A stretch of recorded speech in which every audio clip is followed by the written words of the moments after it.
አንዳንዴ እኮ ትሁት ላትሆን ትችላለህ፣ ግን ለዛች ሞመንት ትሁት መሆን አለብህ። ለምን የተሸከምከው ነገር ትሁት ሊያደርግ ይገባል ብዬ አስባለሁ።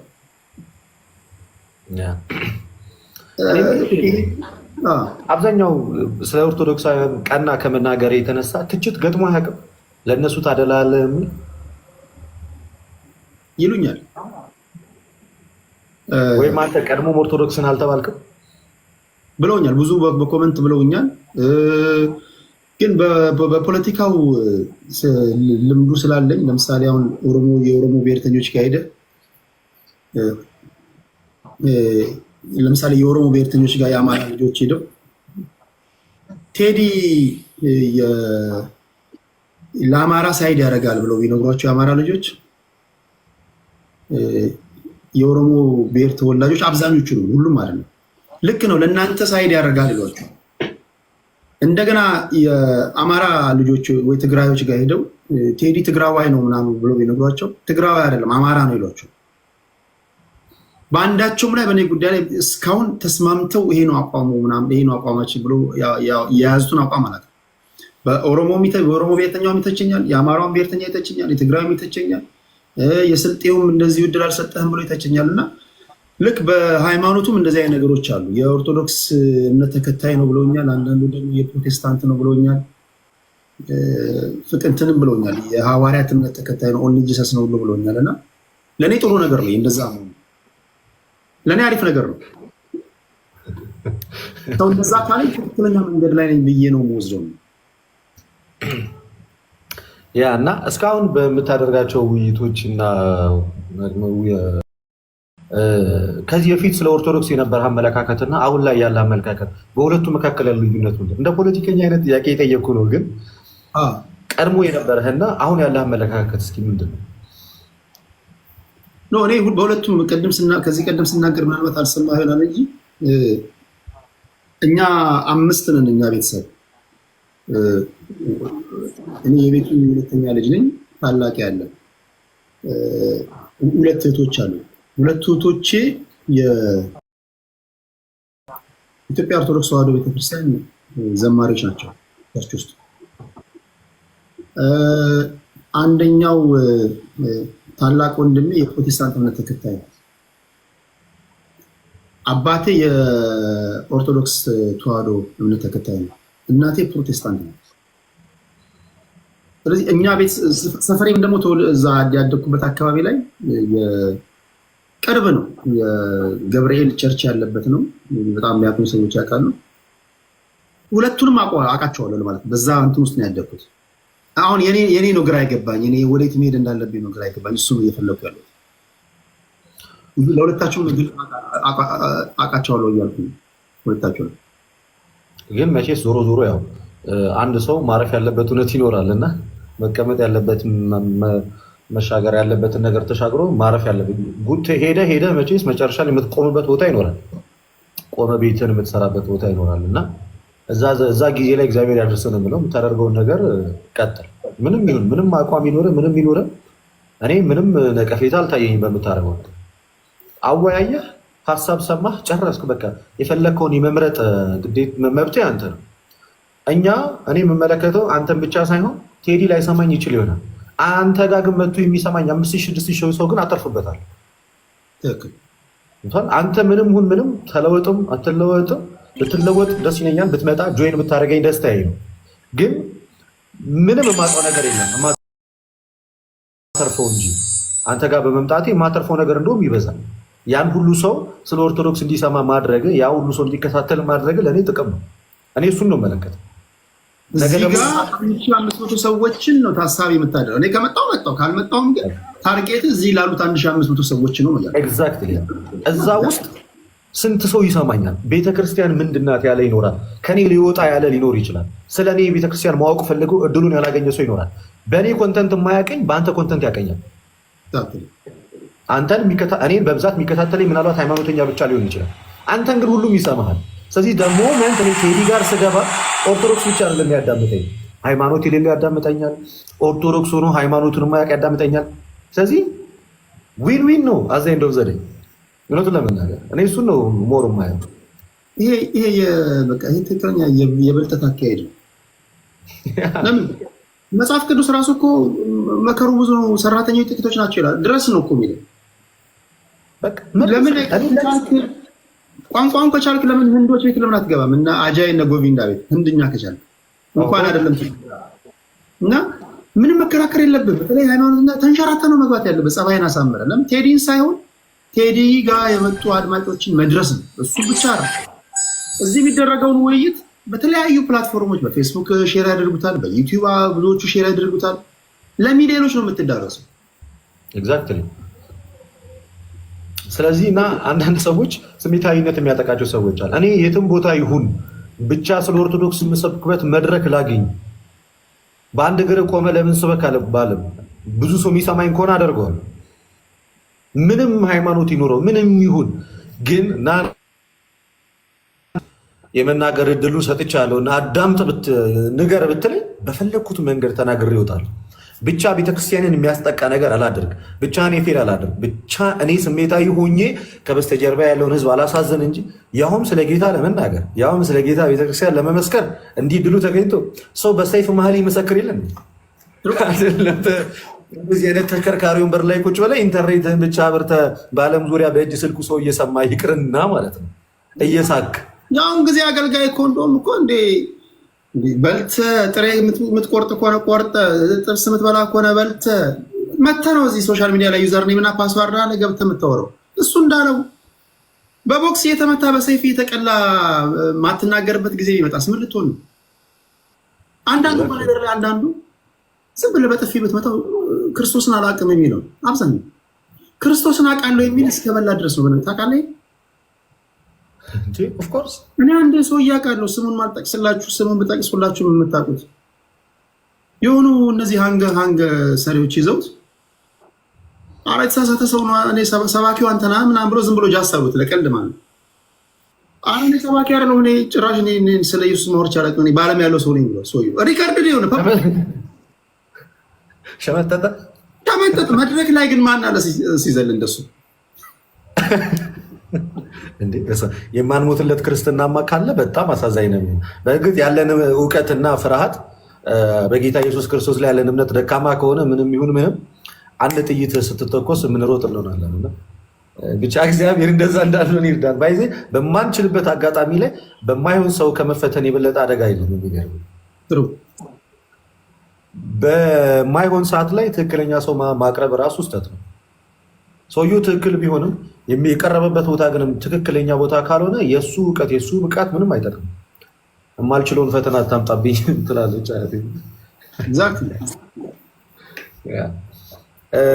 በዚሁ መሀል ላይ ምናልባት ሌላ የምጠይቀን ነገር ካለ እኛ ለአንተ ብዙ ጥያቄዎች አሉ፣ ግን መጠይቁን እንመርጣለን ከምንጠይቅ ይልቅ እኔ ብጠይቃችሁ ይሻላል።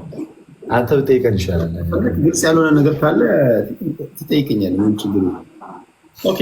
አሁን ለኢትዮጵያ ኦርቶዶክስ ተዋሕዶ ቤተክርስቲያን አማኞች እናንተ ለምሳሌ አሁን ባለፈው ፈንግራቸው ነበር፣ የሚቀጥለው ሳገኛቸው ስለ ዝማሬያችን ምን መምሰል አለበት የሚለው ጉዳይ አነሳላችኋለሁ ብዬ ነበርና እናንተ ዝማሬ ምን መምሰል አለበት ብላችሁ ነው የምታስቡት?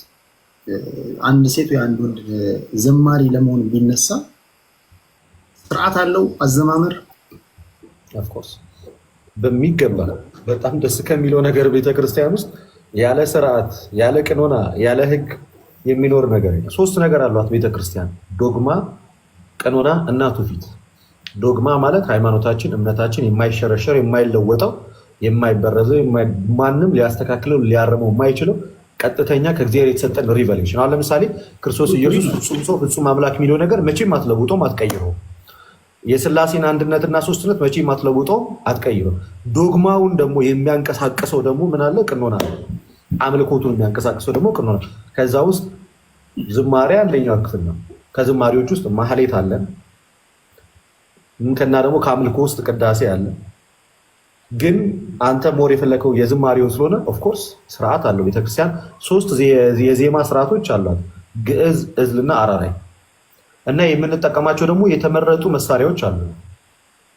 ከበሮ፣ ጽናጽን፣ በገና፣ መሲንቆ እና እያንዳንዳቸው ደግሞ የየራሳቸው የሆነ ነገረ መለኮታዊ ትምህርትን የያዙ ጭምር ከመቋሚያ ጨምሮ ማለት ነው። ከነዚህ ከሶስቱ ዜማዎች ወጥተህ ከነዚህ ማቴሪያሎች ውጪ ወጥተህ ማመስገን ወይም ሌላ አክት ጨምረ ማድረግ አትችልም። እነዚህ ባሉበት መንገድ ነው የምትጓዘው፣ የምታመልከው፣ የምታመሰግነው። ያሬዳዊ ዜማ ተብሎ የሚጠቃለሉት ማለት ነው። ስለዚህ በቤተክርስቲያናችን ውስጥ ካሉት ዝማሬ አንድ ሰው ገና ለገና ግጥም እችላለሁ ብሎ ብቻ ተነስቶ መዘመር አይችልም። በመጀመሪያ ደረጃ መዝሙር አምልኮትን የሚገልጽ ስለሆነ መዝሙሩ ሀሳቡ በራሱ የቤተክርስቲያኒቷን እምነት የሚያስረዳ ነው ወይ? መጀመሪያ መመዘኛችን እሱ ነው። በጌታ ቤተክርስቲያን ውስጥ እንደመዘመሩ በሐዋርያት ትምህርት የሚታወቅ ነው ወይ? ዝማሬው የምናምነውን እምነት ነው ወይ እያስተላለፈ ያለ ወይንስ የተበረዘ የተከለሰ ነው የሚለው ነገር ይመዘናል። ከዛ በኋላ ደግሞ ዜማውን ያቀረበበት መንገድ ያሬዳዊ ዜማ ነው ወይንስ ምን አይነት የተጠቀመው መሳሪያስ ምንድን ነው? ነጠላው፣ የሰውየው ባክግራውንድ ዝም ብሎ መጥቶ ነው መድረክ ላይ ቆሙ። ህይወቱ ምን ይመስላል? የዝማሬ ጸጋ አለው ወይ? ተቃኝቷል ወይ? ተመሯል ወይ? ትህትና አለው ወይ? በሰንበት ትምህርት ቤት አልፏል ወይ? መሰረታዊ የክርስትና ትምህርትን ያውቃል ወይስ አያውቅም? እነዚህ ነገሮች አልፎ ወጥቶ ነው ዝማሬ የሚያቀርበውና ካያቸው የቤተክርስቲያን መዝሙሮች ደግሞ ተመልሰው በሁለት ይከፈላል። የቸብቸቦና የንስሐ መዝሙር የሚባለው። የንስሐ መዝሙር ማለት ማጨብጨብ የሌለበት ከበሮ የሌለበት በዜማ ብቻ የምታቀርባቸው። እነዛ ከምን ጋር ተያይዞ ነው? ሰዎች በሀዘን ውስጥ በመከራ ውስጥ በሚሆኑ ሰዓት ላይ እነዛ ዝማሬዎች ሞር እነሱን በሚያጽናና መንገድና የክርስቶስን የነገረ ሕማሙን አሁን የክርስቶስ መከራ ላይ በምንሆንበት ሰዓት ላይ ከደስታው ይልቅ ሀዘኑን ስለሆነ የምንሰማው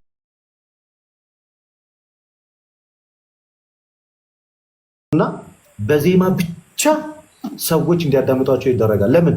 ወቅቱ የጌታ የኢየሱስን መከራና ሕማም የምናስብበት። ለምሳሌ ሞታልና ስለኔ ምንም ሳይኖር ጥፋት። አሁን ይሄ የንስሐ መዝሙር ነው። ከበሮ ልታደርገው አትችልም። ራሱ መዝሙሩ ራሱ አይፈቅድልም።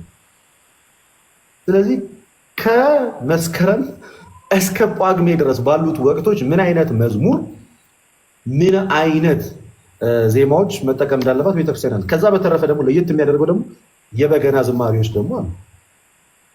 ከሁለቱም የተወጣጡ የቸብቸቦውንም ሀሳብ የያዘ መልሶ ደግሞ የንስሐ መዝሙሩን የሚያዘርሚ በገና ዝማሬ ደግሞ አላት ቤተክርስቲያን። እነዚህ ነገሮች ስታደርግ በቤተክርስቲያኒቷ ሕግ አልፎ ሴቶች ከሆኑ ለምሳሌ ከአለባበሳቸው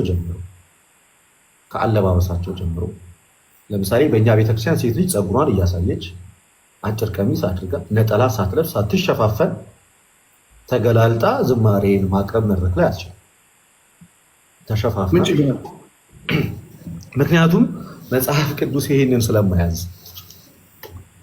ለምሳሌ በዚህ በአንደኛ ቆሮንቶስ አንዴ ስልኬን ይዤ ልምጣ ጥቅሶችን ለማውጣት እንድንች። እኔ ክርስቶስ እንደመስል እኔን ምሰሉ አለ ሐዋርያው ጳውሎስ አንደኛ ቆሮንቶስ 11:1 ላይ። ወንድሞቹ ያለ በሁሉ ስለምታስቡኝና አሳልፌ እንደሰጧችሁ ወግን ፈጽማችሁ ስለያዛችሁ አመሰግናለሁ። ነገር ግን የወንድ ሁሉ ራስ ክርስቶስ፣ የሴትም ራስ ወንድ፣ የክርስቶስም ራስ እግዚአብሔር እንደሆነ ልታውቁ እወዳለሁ። ራሱን ተከናንቦ የሚጸልይ ትንቢት የሚናገር ወንድ ሁሉ ራሱን ያዋርዳል ያለ። ስለዚህ ወንድ መከናረብ እንደሌለበት ይናገራል። ስለ ወንድ ሲናገር ቁጥር 5 ላይ ራሷን ሳትሸፍን ግን የምትጸልይ ወይም ትንቢት የምትናገር ሴት ሁሉ ራሷን ታዋርዳለች፣ እንድትላጭ ያህል አንድ ነውና። ሴትም ራሷን ባትሸፍን ጠጉሯንም ደግሞ ትቆረጥ። ለሴት ግን ጠጉሯ መቆረጥ ወይም መላጨት የሚያሳፍር ከሆነ ራሷን ትሸፍን እያለ ይናገራል። ስለዚህ ለወንድ ልጅ ተሸፋፍኖ ማድረጉ ቁጥር 4 ላይ እንዳየኸው ራሱን ያዋርዳል ይላል። ሴት ልጅ ደግሞ ሳትሸፋፈን ብታደርገው ደግሞ ራሷን ታዋርዳል። ስለዚህ ይህንን ለቆሮንቶስ ክርስቲያኖች ነው ሐዋርያ ቅዱስ ጳውሎስ የጻፈላቸው። ስለዚህ ይህንን መሰረት ያደረገች የኢትዮጵያ ኦርቶዶክስ ተዋሕዶ ቤተክርስቲያን ወንዶች ከየቤተክርስቲያን ሲሄዱ ራሳቸውን አይሸፋፈኑማ። መቼስ የምታየው ነገር ነው። ሴቶች ግን ካየህ ሻሽ አድርገው ነጠላ አድርገው ሸፋፍነው የሚሄዱት ይህንን የመጽሐፍ ቅዱስ ጥቅስ መሰረት በማድረግ ነው ማለት ነው። ስለዚህ ዝማሬ ደግሞ አምልኮ ነው። ስለዚህ በእግዚአብሔር ፊት በምንቆም ሰዓት ላይ ነጭ ልብስ የምንለብስበት ዋነኛ ምክንያት ደግሞ እኛ በጌታ በኢየሱስ ክርስቶስ የዳንን ከጨለማ ወደ ብርሃን የመጣንን ብለን ስለምናምን፣ መስቀለኛ የምናደርግበት ዋነኛ ምክንያታችን ደግሞ በመስቀል ላይ ተሰቅሎ አድኖናል ብለን ስለምናስብ፣ በዚህ በማቴዎስ ወንጌል ላይ ያለ አንድ ጥቅስ ልጨምርልን። እንደዚህ ይላል። ማቴዎስ ወንጌል ምዕራፍ 17 ከቁጥር 1 ላይ እንደዚህ ይላል። ከ6 ቀን በኋላ ማለት ኢየሱስ ጴጥሮስን፣ ያዕቆብን፣ ወንድሙን ዮሐንስን ይዞ ወደ ረጅም ተራራ ብቻቸውን አወጣቸዋል። በፊታቸውም ተለወጠ፣ ፊቱም እንደ ፀሐይ በራ፣ ልብሱም እንደ ብርሃን ነጭ ሆነ አለ። ልብሱ እንደምን? እንደ ብርሃን ነጭ ሆነ። ስለዚህ እኛም ነጭ ልብስ ለብሰን ወደ ቤተክርስቲያን የምንገባው ጌታ ኢየሱስ ክርስቶስ በደብረ ታቦር ተራራ ላይ ብርሃነ መለኮቱን ገልጦ ነጭ ሆኖ እንደታየ እኛም ደግሞ ከሚያስደንቀው ጨለማ ወደ ታላቁ ብርሃን መውጣታችንንና የጌታ ኢየሱስ ክርስቶስ ብርሃን ውስጥ መኖራችንን እና የእርሱ እንደሆነንና እዚህ በገላትያ 3:27 ላይ የተጠመቀን ሁላችን ክርስቶስ ኢየሱስን ለብሰነዋል እንደሚል ጌታ ኢየሱስ ክርስቶስን መለበሳችንን ለማስመስከር። ስለዚህ ዝማሬያችንን እነዚህን መሰረት አድርጎ አለባበሳችንን እና ደግሞ ሶስቱን የቤተክርስቲያን ዜማዎች ግዕዝ፣ ዕዝል፣ አራራይን መሰረት በማድረግ የነገርኩን። ለምሳሌ በቤተክርስቲያናችን መሰንቆ ይመታል አይባልም፣ ይገዘገዛል አይባልም። በገና አለ አይደለ? 10 እንትኖች ነው ያሉት አውታሮች። 10 አውታር ምሳሌነቱን ለሙሴ የተሰጠውን 10ቱን ትእዛዛት ያመለክታል። ለሙሴ የተሰጠው ከበሮ ለምሳሌ ካየ በላዩ በኩል ይሰፋል፣ በዚህ በኩል ይጠባል አይደለ? በአንደኛው በኩል በጣም ትልቅ ነው። ለምን ይመስላል አሁን ስትገምት? ግን ትልቅ ትምህርት አለው። በሁሉ ቦታ የመላ መለኮት በአጭር ቁመትና በጠባብ ደረት መወሰኑን ለማሳየት ነው። በሁሉ ቦታ የሞላ መለኮት ማለት ነው። መወሰኑንና ሰው ሆኖ መገለጡን ለማስረዳት በዚች በኩል ትጠባለች። ካየህ ከበሮ ላይ በጣም የተጠላለፉ ቆዳዎች አሉ፣ ጥልፍልፍ የተደረጉ እንደዚህ የተጠላለፉ፣ እነሱ የጌታ የኢየሱስ ክርስቶስ የዕለተ ዓርብ ግርፋቱን ለማሳየት። ቀይ ነው ካየ ውስጡ የከበሮ ከለሜዳው ጨርቁ እና በጲላጦስ ፊት በሚቆም ሰዓት ላይ ከተገረፈው ግርፋት አንጻር ልብሱ በደም ተለውሶ ስለነበረ ቀይ ነበር የክርስቶስ።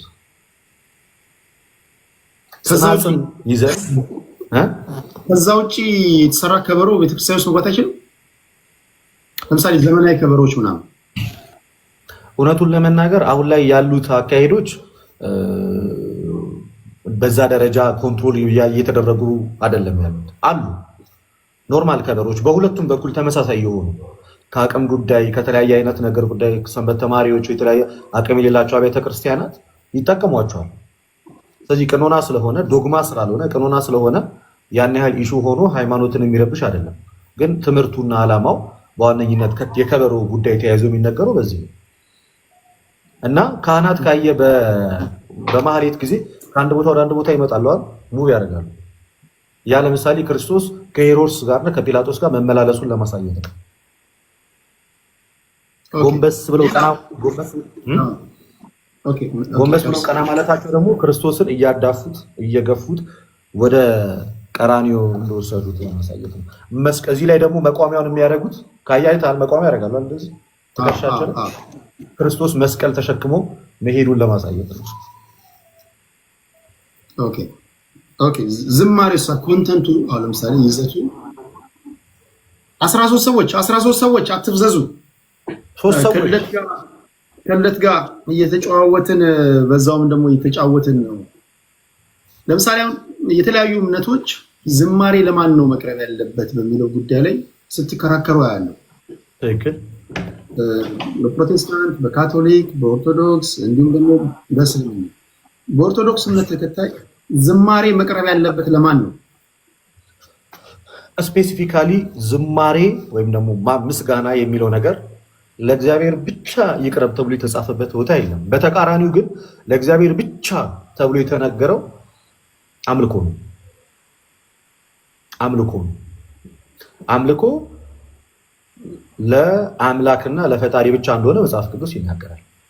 ዝማሬ፣ ምስጋና እንደዚህ አይነት ነገሮችን ግን ለፈጣሪ ወይም ደግሞ ሰማይና ምድር ለፈጠረ አምላክ ብቻ አድርጉ አይልም። እንደዛ የሚል ከሆነማ ማለት ነው የመጀመሪያው መዝሙር እንግዲህ እንደምታውቀው የዳዊት ነው አይደለ? ዳዊት በዝማሬ የሚታወቀው አይደለ? ሲጀምር ምንድነው ብሎ የጀመረው? ምስጉን ነው በክፉዎች ምክር ያልሄደ፣ በኃጢአተኞችም መንገድ ያልቆመ አለ፣ በዋዘኞችም መንበር ያልተቀመጠ አለ። አሁን እዚህ ጋር በክፎች ምክር ያልሄዱ ሰዎች በርካታ ሰዎች አሉ። በኃጢአተኞች መንገድ ያልቆሙ ብዙዎች አሉ። እነሱን ሁሉን ያመሰገናቸው ያውም ልበ አምላክ የተባለ ዳዊት ማለት ነው። ያውም በመጀመሪያው ክፍል ላይ። ስለዚህ ይህንን ስናይ እና ዳዊት የእግዚአብሔርን ምስጋና ወይንም ደግሞ ዝማሬ ለፍጡር አቀረበ ማለት ነው። አምልኮን አጋራ ማለት ነው አይደለም።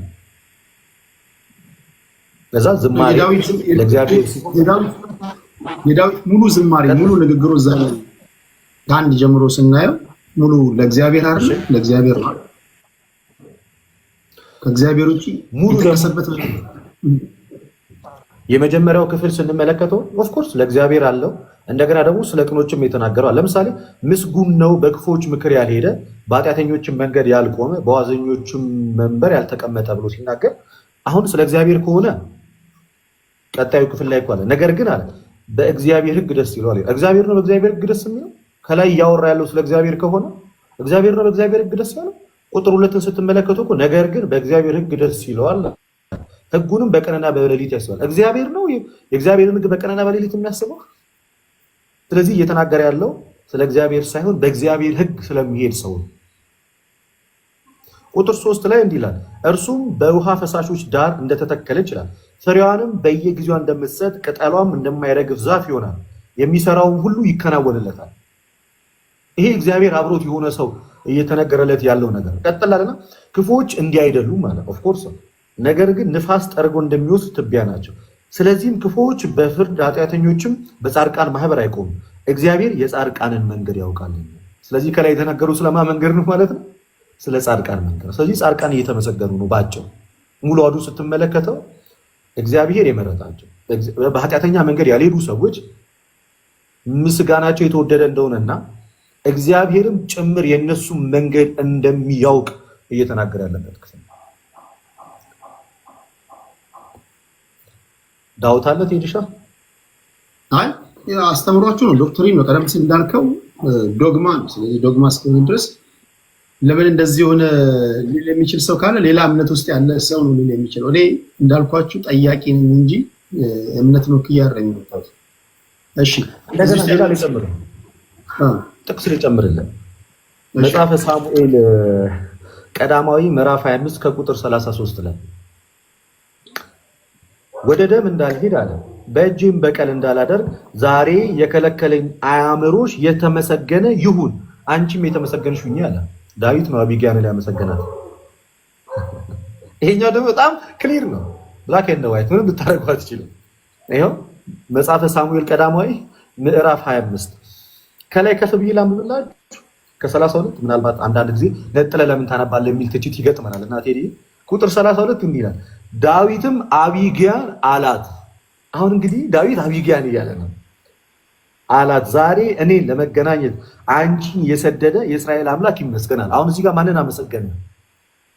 እሷን የላከ እግዚአብሔርን ካመሰገነ በኋላ ወደ ደም እንዳልሄድ አለ፣ በእጄም በቀል እንዳላደርግ አለ፣ ዛሬ የከለከለኝ አእምሮሽ የተመሰገነ ይሁናል። አእምሮዋን ጭምር አመሰገነ። ቀጠላለን፣ አንቺም የተመሰገንሽ ያለ። ታዲያ ምስጋና መጽሐፍ ቅዱስ ላይ ለእግዚአብሔር ብቻ ነው ማለት ነው? እንደዛ ከሆነ ታዲያ ዳዊት እግዚአብሔርንም አመሰገነ እሷንም አመሰገነ እና የእግዚአብሔርን አምልኮ አጋራ ነው። የተወደዱ በእግዚአብሔር መንገድ የሚሄዱ ሰዎች ይመሰገናል። ለቅኖቹ ምስጋና ይገባል ይላል እኮ ዳዊት። ምንም እኮ ቀላል ነው እና ይህም አለ ለሌሎት በዚያ። እሺ ሌላ ጥያቄ፣ በጣም መሰረታዊ ጥያቄ። ሁላችሁም የእምነት ተከታዮች የተለያየ እምነት ውስጥ ያላችሁ ሰዎች አይ ነው በቁጥር ብዙ ናችሁ፣ ከ70 በላይ ናችሁ። ኢትዮጵያ ውስጥ ቢያንስ ባለሳሳት ኢትዮጵያ ውስጥ 20 የሚሆኑት አሉ። 20 የሚሆኑ የተለያዩ እምነት ተከታዮች አሉ። እኛ በዓለም ያለን ማወቅ የምፈልገው ነገር አለ። የእግዚአብሔር ልጅ እንዴት ነው የምንሆነው? በኦርቶዶክስ ተዋህዶ ቤተክርስቲያን አስተምህሮ ሁሉም ሰው የእግዚአብሔር ልጅ ነው ወይስ እናንተ ጋር ከገባም በኋላ ጉዳያችን በልዩ ሁኔታ ታይቶ ነው የእግዚአብሔር ልጅ ነው? ጉዳያችን ስለ ማንኛውም ሁኔታዎች አሉ። የፖለቲካ ቃላቶች ጉዳያችን በልዩ ሁኔታ ታይቶ አይለግም ደስ የሚል አገላለጽ። እንደዚህ ዘና እያላችሁ መማር በጣም ደስ ይላል። ክርስቶስን የምር ቴዲ በጣም መሰረታዊና በጣም ደስ የሚል ጥያቄ ነው የጠየቀን። አያይዤ ልመልስልህ አዳማጭ ስለሆንክ መሀል ላይ ገብተህ ማቋረጥ መብት ነው፣ ትችላለህ። እዚህ ጋር ማለት ነው እንግዲህ እንደምታውቁት በቤተ ክርስቲያን አንድ ሰው እንዴት ነው በኦርቶዶክስ ቤተክርስቲያን አስተምህሮ መሰረት የሰው ልጅ እንዴት ነው የእግዚአብሔር ልጅ የሚሆነው? በቤተ ክርስቲያኑት ውስጥ የሌሉትስ የእግዚአብሔር ልጆች ናቸው ወይስ አይደሉም? የእግዚአብሔር ልጅ ለመሆንስ መጽሐፍ ቅዱስ ላይ ክሊር የሆነ መረጃውና ማስረጃ አለው? ያው አለ፣ በሚገባ አለ። መቼስ ቴዲ አንተ ከእናትና ከአባትህ ስለመወለድ ነዋል። ቴዲ የጋሽ ከሌ ልጅ የእንትና ልጅ ተብሎ የተነገረው ከእናትና ከአባትህ ስለተወለድክም በበርዝ ያገኘው መብት ነው አይደለ? በስጦታ ሰ ተወልደ ከእናትና ከአባትህ ደም ተካፍለ ስለተወለድክ ቴዲ እንትና ልጅ ነው ተብሎ የሚነገረው ስለተወለድክ ነው ከእናትና ከአባትህ። ደሴም ቲንግ የእግዚአብሔር ልጅ ለመሆን ልትወለድ ይገባል። ምንድን ነው የተናገረው እንበል። ዮሐንስ ወንጌል ምዕራፍ 3 ቁጥር 5 ላይ ጌታ ኢየሱስ ክርስቶስ ግልጽ በሆነ መንገድ ያስቀምጠዋል። ኢየሱስ መለሰ እንዲህ ሲል አለ፣ እውነት እውነት እላችኋለሁ ሰው ከውኃና ከመንፈስ ካልተወለደ በቀር ወደ እግዚአብሔር መንግሥት ሊገባ አይችልም ማለት። ከስጋ የተወለደ ስጋ ነው፣ ከመንፈስ የተወለደ ግን መንፈስ ነው። ሰው በኢትዮጵያ ኦርቶዶክስ ተዋሕዶ ቤተክርስቲያን እንዴት ነው የእግዚአብሔር ልጅ የሚሆነው? አምኖ በመጠመቅ የእግዚአብሔር ልጅነት ይቀበላል። ከውኃና ከመንፈስ ሲወለድ የዛን ሰዓት ላይ በአብ በወልድ በመንፈስ ቅዱስ ስም ሲጠመቅ እና የጌታን ቅዱስ ስጋና ክቡር ደም ሲቀበል በመንፈስ ቅዱስም ሲታተም የዛን ሰዓት ላይ የእግዚአብሔር ልጅ ይሆናል ማለት ነው። የእግዚአብሔር ልጅ ይሆናል። ስለዚህ ይህን የእግዚአብሔር ልጅ በስራ ሳይሆን በጸጋ የሚያገኘው ነው። እኛ መጀመሪያ አስቀድመን በአዳም በኩል ነበርን አይደል? አዳም እግዚአብሔርን በደለ፣ ከገነት ተባረረ፣ ልጅነቱን አጣ፣ ባርነትን ተቀበለ። በአዳም ምክንያት ሌሎቹም ልጅነታቸውን አጡ። ስለዚህ ሰው ሰውን ማዳን ባለመቻሉ ምክንያት እግዚአብሔር አብ የሚወደውን አንድያ ልጁን ወደ ዓለም ላከ። ዮሐንስ 3:16 ላይ እንደዚህ ብሎ ይናገራል። እግዚአብሔር ቃል ሲናገር በእርሱ የሚያምን ሁሉ የዘላለም ሕይወት እንዲኖረው እንጂ አለ እንዳይጠፋ እግዚአብሔር አንድያ ልጁን እስኪሰጥ ድረስ ዓለሙን እንዲሁ ወዷልና፣ ዓለም በልጁ እንዲድን ነው እንጂ በዓለም እንዲፈርድ እግዚአብሔር ወደ ዓለም አላከውምና። አዳም በበደለው ምክንያት ልጅነታችንን አተን ነበር እና ልጅነታችንን ደግሞ በራሳችን እና ስልጣን መመለስ አልቻለም። ያን ስላልቻለን እግዚአብሔር ልጁን ላከና የእሱ ልጆች አደረገ። በምን? ክርስቶስ ኢየሱስ በመስቀል ላይ በመሰቀሉና ዋጋ በመክፈሉ የክርስቶስ ኢየሱስን የመስቀሉን ስራ አምነን ተጠምቀን የእግዚአብሔር ልጅነት እንድናገኝ መጽሐፍ ቅዱስ ይነግረናል። ስለዚህ መጀመሪያው መስፈርት አምነህ መጠመቅ እና የጌታ የኢየሱስ ክርስቶስ ቅዱስ ስጋና ክቡር ደሙን ተቀብለ በመንፈስ ቅዱስ ስትታተም ያን ሰዓት ላይ የእግዚአብሔር ልጅ ትሆናለህ። የእግዚአብሔር ልጅ ትሆናለህ። ጥሩ ኦኬ። መጠመቅ አለው መጀመሪያ ማመን ነው፣ ከዛ መጠመቅ አለው። ለመጠመቅ የእድሜ ገደብ አለው። ለምሳሌ አንዳንዶች ባልሳሳት ባፕቲስቶች ህፃናቶችን በመጥመቅ አያምኑ።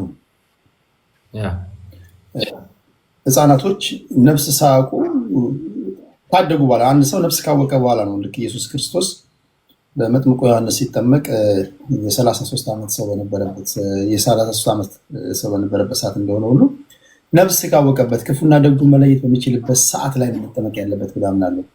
ኢትዮጵያ ኦርቶዶክስ ተዋሕዶ ውስጥ ጥምቀት እንዴት ነው? ለህፃናትም ነው ወይስ ለጎልማሳ ብቻ ነው? ምናልባት በቅርብ የኔን ቪዲዮ ያየ ሰው ለዚህ ምስክር ነው። ከእስልምናና ከፕሮቴስታንት አስተምረን ያመጣናቸውን ሰዎች አስጠምቀናል። ማስረጃ ይኸው የኔን የቅርብ ቪዲዮ መመልከት ትችላላችሁ። ሁለቱም አለ ቤተክርስቲያናችን። እናትና አባታቸው ክርስቲያን ከሆኑ እናትም አባታቸው ክርስቲያን ከሆኑ በእናትና በአባት እምነታቸው ልጆቹ በልጅነታቸው ይጠመቃሉ። ነገር ግን ከሌላ ቤተ እምነት ወይም ደግሞ ቀድሞ ክርስቲያን ያልሆኑ ሰዎች ለምሳሌ አሁን አንተ ኦርቶዶክስ መሆን ብትፈልግ የግድ የ40 ቀን ህፃን ሁን የሚል ህግ የለም። የግድ 40 ቀን ውስጥ መምጣት አለብህ የሚል የለም። ትማራለህ፣ ታምናለህ። ይህን ያለ መድኃኒት የሆነው ኢየሱስ ክርስቶስን አምነህ ከተቀበልክ በኋላ እምነትን ከገለጽክ በኋላ የቤተክርስቲያን መሰረታዊ የሚባሉ ትምህርቶችን የሥላሴ ትምህርት፣ የነገረ ክርስቶስ ትምህርት እጅግ መሰረታዊ ትምህርቶችን ካመንክ በኋላ አሁን ባለበት እድሜ መተህ ትጠመቃለህ። ስለዚህ መስፈርቱ ሰዎች በእድሜ ከዚህ እድሜ በታች ከዚህ እድሜ በላይ የሚል መስፈርት ቤተክርስቲያን የላትም። ስር መሰረታቸው ኦርቶዶክሳውያን የሆኑ በልጅነታቸው ይጠመቃሉ። ነገር ግን የክርስቶስ ኢየሱስን አዳኝነት ሰምተው ከሌላ ቤተ እምነት የሚመጡ ደግሞ ባሉበት እድሜ ደረጃ በማመናቸው እና ክርስቶስን በመቀበላቸው በየትኛውም እድሜ ክልል ውስጥ ቢሆኑ ይጠመቃሉ። ለምን ያረጁም አይሆኑ? ለዛ ይቻላል። ሁለቱም እኛ ቤተክርስቲያን አለ ይፈጸማል። ኦኬ። ግን ህፃናቶች ለምሳሌ አሁን የኔ ልጅ እኔና ሚስቴ የኦርቶዶክስ ተዋሕዶ ቤተክርስቲያን ተከታዮች ሆነን የወለድነውን ህፃን ልጃችን የኦርቶዶክስ ተከታይ እንዲሆን ብናስጠምቀው ምናልባት በልጁ ዕጣ ፈንታ ላይ መወሰን አይሆንበት። ምናልባት ልጁ ካደገ በኋላ ወይ እስልምና እምነት ተከታይ ሊሆን ይችላል፣ ወይ ፕሮቴስታንት ሊሆን ይችላል። ካደገ በኋላ ግራ ቀኙን አይቶ ትክክለኛው ቀናና ትክክለኛው መንገድ ይሄ ነው ብሎ በራሱ እንዲወስን አለማድረግ መጫን አይሆንም። ካመንክም በኋላ እኮ ነፃ ፈቃድ እኮ ከማን አዋቂ ስለሆንክ ህፃን ስለሆንክ ነፃ ፈቃድን የሚቀመው ማንም ሰው የለም። እኔ በልጅነቴ እናትና አባቴ ያስጠምቀውኝ አሁን ያለው እምነት እና ልክ እንደሆነ እናትና አባቴ አስተማሩኝ። የተማርኩት ግን እኔ ነኝ። ዛሬ በነፃ አይምሮ መርምሬ ፕሮቴስታንቱን፣ እስልምናውን፣ ካቶሊኩን መርምሬ ሳየውና ስረዳው ልክ ሆኖ ያገኘሁት ኦርቶዶክስነትን ነው። ነፃ ፈቃድ አለኝ። ስለዚህ የኔ የእድሜ ማነስ እንዳልወስን አያደርገኝም። የግድ በእናትና አባቴ እምነት ውስጥ ታስሬ መኖር አለበት ተብዬ የምኖር ሰው አይደለሁም። የምርም ኦርቶዶክስ ሐዋርያዊ እምነት እንደሆነች አይቼ አረጋግጬ ነው ጸንቼ ያለሁባት አሁን እንጂ እኮ መውጣት እችላለሁ በቀላሉ ከማነባቸው መጽሐፍቶች አንጻር ከማደርጋቸው ውይይቶች አንጻር ባላምንበትና ባልመረምረው ይህን እውቀት እናትና አባቴ አይደለም ጭንቅላቴ ውስጥ ያስቀመጡት በቤተክርስቲያን ውስጥ በማደግ ቤተክርስቲያን ያስተማረችኝ የሌሉ የፕሮቴስታንቱን እምነት ስመረምርና ለምን በዛው ጠልቄ ያልቀረው ባወቅኩት ፕሮቴስታንቲዝምንና በተረዳሁት ልክ ስህተት ሆኖ ስላገኘሁት ኦርቶዶክስ ጋር ቀርቻለሁ። እስልምናን ባየሁትና ባወቅኩት ልክ ስህተት ሆኖ ስላገኘሁት ኦርቶዶክስ ጋር ቀርቻለሁ። ካቶሊክንም ባየሁትና በመረመርኩት ልክ ስህተት ሆኖ ስላገኘሁትና ከሐዋርያት እምነት የተለየ ስለሆነ በኦርቶዶክስነቴ ጸንቻለሁ። ነፃ ፈቃዴን ተጠቅሜ ቤተሰቦች የሰጡኝን አረጋግጬ ቆይቼበታለሁ ማለት ነው ስሚ እንጂ ዛሬ ነገ መውጣት እችላለሁ። በዚህ ባለኝ አቋም ማንም አይከለክለኝ። በልጅነት የተጠመቅኩ አንተ? በልጅነቴ የተጠመቅኩት ግን ለዛ መጽሐፍ ቅዱሳዊ ማስረጃ አለን። ለምሳሌ ሐዋርያት ሥራ ምዕራፍ 2 ቁጥር 39 ስትመለከት የተስፋው ቃል ለእናንተና ለልጆቻችሁ ጌታ አምላካችሁም ወደ እርሱ ለሚጠራቸው በሩቅ ላሉ ሁሉ ነውና አላቸው። የተስፋው ቃል ለታላላቆች ብቻ አይልም። የተስፋው ቃል የተባለው የመዳኑ ቃልና እውነቱ ለሕፃናትም ጭምር ለአዋቂም ለሕፃናትም ጭምር። ስለዚህ ክርስቶስ ኢየሱስ የሞተው በሆነ እድሜ ገደብ ውስጥ ላሉ ሰዎች ብቻ አይደለም። እንደዛ ከሆነ ክርስቶስ የሰራው ስራ የማዳን ስራ ፓርሻል ነው ወይም ደግሞ ለተወሰነ የዓለም ቤዛ ነው ልንለው አልችልም። ስለዚህ ሕፃናት በዚህ ቃል ምክንያት ነው መጠመቅ ያለባቸው ብለን የምታምነው? እሱ ስለ ጥምቀት ነው። እሱ የተስፋው ቃል ማለት የመዳኑ ቃል ነው አይደለ? ስለዚህ የመዳኑ ቃል የክርስቶስ ኢየሱስ መሞት የምታገኘው መጽሐፍ ቅዱስ ላይ ያስቀመጠለት ደግሞ በጥምቀት ነው አይደለ? የክርስቶስ ኢየሱስን የማዳን ስራ ሰዎች ፓርቴክ የሚያደርጉት ወደ ህይወታቸው የሚያመጡት በመጠመቅ ነው። ሮሜ 6 ላይ ይናገራል። ሞቱን በሚመስል ሞት ከእርሱ ጋር አንድ ከሆንን ትንሣኤን በሚመስል ትንሣኤ ደግሞ እንነሳለን። የተጠመቅነው ከሞቱ ጋር አንድ ለመሆን ነው አለ። ስለዚህ ሞቱ የሚገኘው በጥምቀቱ በኩል ከሆነና የተስፋው ቃል ያ መዳን ከሆነ ህፃናትንም የምናስጠምቃቸው የዚህ መዳን ተካፋይ እንዲሆኑ፣ ስለዚህ የክርስቶስ መሞት ለአዋቂ ብቻ ስላልሆነ ማለት ነው። መጽሐፍ ቅዱስ ለምሳሌ ቀጥል ቴዲ ቀጥል ጎሄድ የኔ ጥያቄ ምናልባት ቅድም ለማለት የፈለኩት ለምሳሌ እኔ አንተ ተጠመቅ በልጅነትህ መጽሐፍ ቅዱስን ካነበብክ በኋላ እንዲሁም ደግሞ ቁርአንን ካነበብክ በኋላ ለምሳሌ ቁርአንን ካነበብክ በኋላ ዋቲፍ ትክክለኛውና ቀናና መንገዱ እስልምና እምነት ተከታይ ነው ብለህ ብትወስንስ? ያ ቻንስ ለምን አይሰጥ?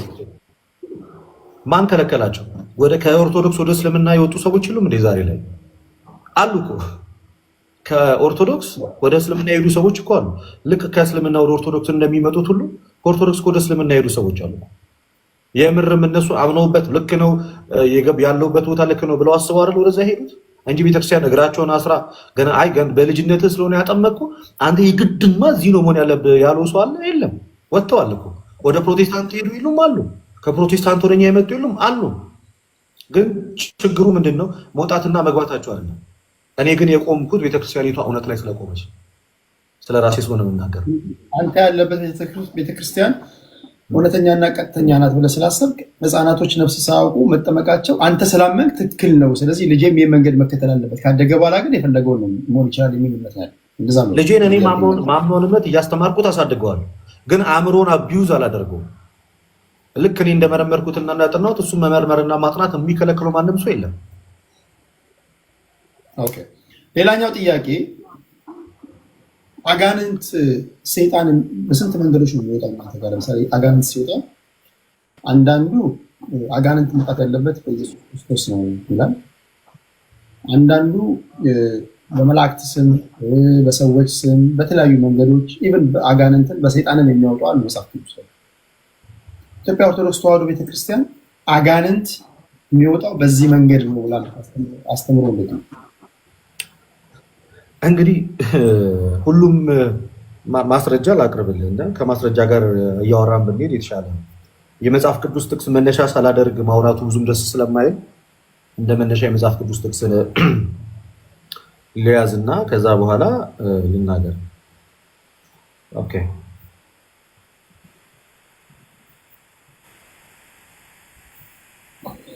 ታፕታፕ እያደረጋችሁ በጣም የሚገርመው ነገር እስካሁን አንድም አላሸነፍኩትም። ምን ቴዲ እምነት የለውም ብላችሁ ነው? እኔን የምትመስሉ ሰዎች የላችሁ እንደዚህ ቲክቶክ ላይ? እንዴት ያለ ነገር ነው? አይታ አሁን የተጠየቀው በማን ስም ይወጣል ነው። እንዴት ይወጣል ሳይሆን በማን ስም ይወጣል የሚል ጥያቄ ጠይቅ ነው አይደል? እንዴት ይወጣል ሳይሆን በማን ስም ይወጣል። ስሙን የሚወጣው ኦፍኮርስ ፊልጵስዩስ ምዕራፍ 2 ቁጥር 10 ላይ ይላል፣ ይህም በሰማይ በምድር ከምድርም በታች ያሉት ሁሉ በክርስቶስ ኢየሱስ ስም ይንበረከኩ ዘንድ ነው ይላል። ስለዚህ በክርስቶስ ኢየሱስ ስም ነው አጋንንት የሚወጣው፣ በክርስቶስ ኢየሱስ ስም ነው። ስለዚህ ቅዱሳን ኃይል ቢያደርጉ፣ የጳውሎስ ጨርቅ ቢፈውስ፣ የጳውሎስን ጨርቅ እየነኩ አጋንንት ከሰው ልጆች ላይ ቢወጡ፣ ድውያን ቢፈወሱ፣ ሙታን ቢነሱ፣ በጴጥሮስ ጥላ የሞተ ቢነሳ፣ በጳውሎስ ጨርቅ አጋንንት ቢወጡ፣ ጨርቁ እኮ ጋርመንት ነው፣ ምንም ማድረግ አይችልም። ጳውሎስ የተቀበለው እና የዳነበትን ስም ተሸክሞት ስለሚዞር በዛ ስም ነው ለቅዱሳንም የሚገዙላቸው። ግን በቤተክርስቲያን ለምሳሌ ካየ በሚካኤል ስም በገብርኤል ስም ሲባሉ ልትመለከት ትችላለህ። የሚካኤል ስም ከክርስቶስ ኢየሱስ የተለየ ተቃራኒ ቢቆም ኖሮ ምንም ነገር ማድረግ አይችልም። ምንም ነገር ማድረግ አይችልም። ለእሱም ማስረጃ ላቅርብልህ ቴዲ። ራዕይ ዮሐንስ ላይ እንሄዳለን። ራዕይ ዮሐንስ ምዕራፍ 12 ላይ እንደዚህ ነው። ምዕራፍ 12 ቁጥር 7 ላይ በሰማይ ሰልፍ ሆነ ይላል፣ ሚካኤልና መላእክቱ ዘንዶውን ተዋጉት። ማን ከማን ጋር የተዋጋው? እዚህ ጋር ሚካኤልና መላእክቱ ዘንዶውን ተዋጉት። ዘንዶውን ከመላእክቱ ጋር ተዋጋ፣ አልቻላቸውም ማለት። አሁን የተዋጋው ሚካኤል ነው አይደል? ከሰራዊቱ ጋር ዘንዶውን ወጋው። ቀጠላለና ከዚህ ወዲያ በሰማይ ስፍራ አልተገኘላቸውም ማለት። ዓለሙን ሁሉ የሚያስተው ዲያብሎስ ሰይጣን የተባለው ታላቁ ዘንዶ እርሱም የቀደመው እባብ ተጣለ፣ ወደ ምድርም ተጣለ፣ መላእክቱም ከእርሱ ጋር ተጣሉ አለ። ታላቅ ድምፅ በሰማይ ሰማሁ እንዲህ ሲል፣ አሁን የአምላካችን ማዳን ኃይል መንግስት የክርስቶስ ስልጣን ሆነ፣ ቀንና ሌሊትም አለ በአምላካችን ፊት የሚከሳቸውን የወንድሞቻችን ከሳሽ ተጥሏልና፣ እነርሱም ከበጉ ደም የተነሳ ይላል ከምስራቹም ቃል የተነሳ ድል ነሱ፣ ነፍሳቸውንም እስከ ሞት አልወደዱም ይላል። አንድ ቅዱስ ሚካኤል እና ሰራዊቱ ዲያብሎስን ድል አድርገውታል። ድል ያደረጉትን መላእክት ማህበር ቆመ ከሚካኤል ጋር ሆነ። ሰይጣንን ድል የማታደርግበት ምን አይነት ማስረጃ ሊኖር ይችላል? እሱ እኮ ድል አድርጎታል ቅዱስ ሚካኤል። ከማን ጋር ሆነ? ከክርስቶስ ጋር። እኔ ዛሬ በሚካኤል ስም ሰይጣንን ድል ባደረገው እኮ የሚካኤል ስም ብቻውን ኃይል ሰጥቶኝ አይደለም። እሱም ከበጉ ደም የተነሳ ነው ድል ያደረገው። ስለዚህ እሱ ከበጉ ደም የተነሳ ሚካኤል ድል ካደረገ እኔ ከሚካኤል ሳይድ ሆኜ የሚካኤልን ስም ይዤ ድል ባደርግ ድል የማደርገው ያ መልአክ ራሱ ስሙ ድል የማድረጉ ሚስጥር የክርስቶስ ስለሆነ ምንም አይገርምም። በውክልና ስራ ብትሰራ ምንድን ነው ጥፋቱ?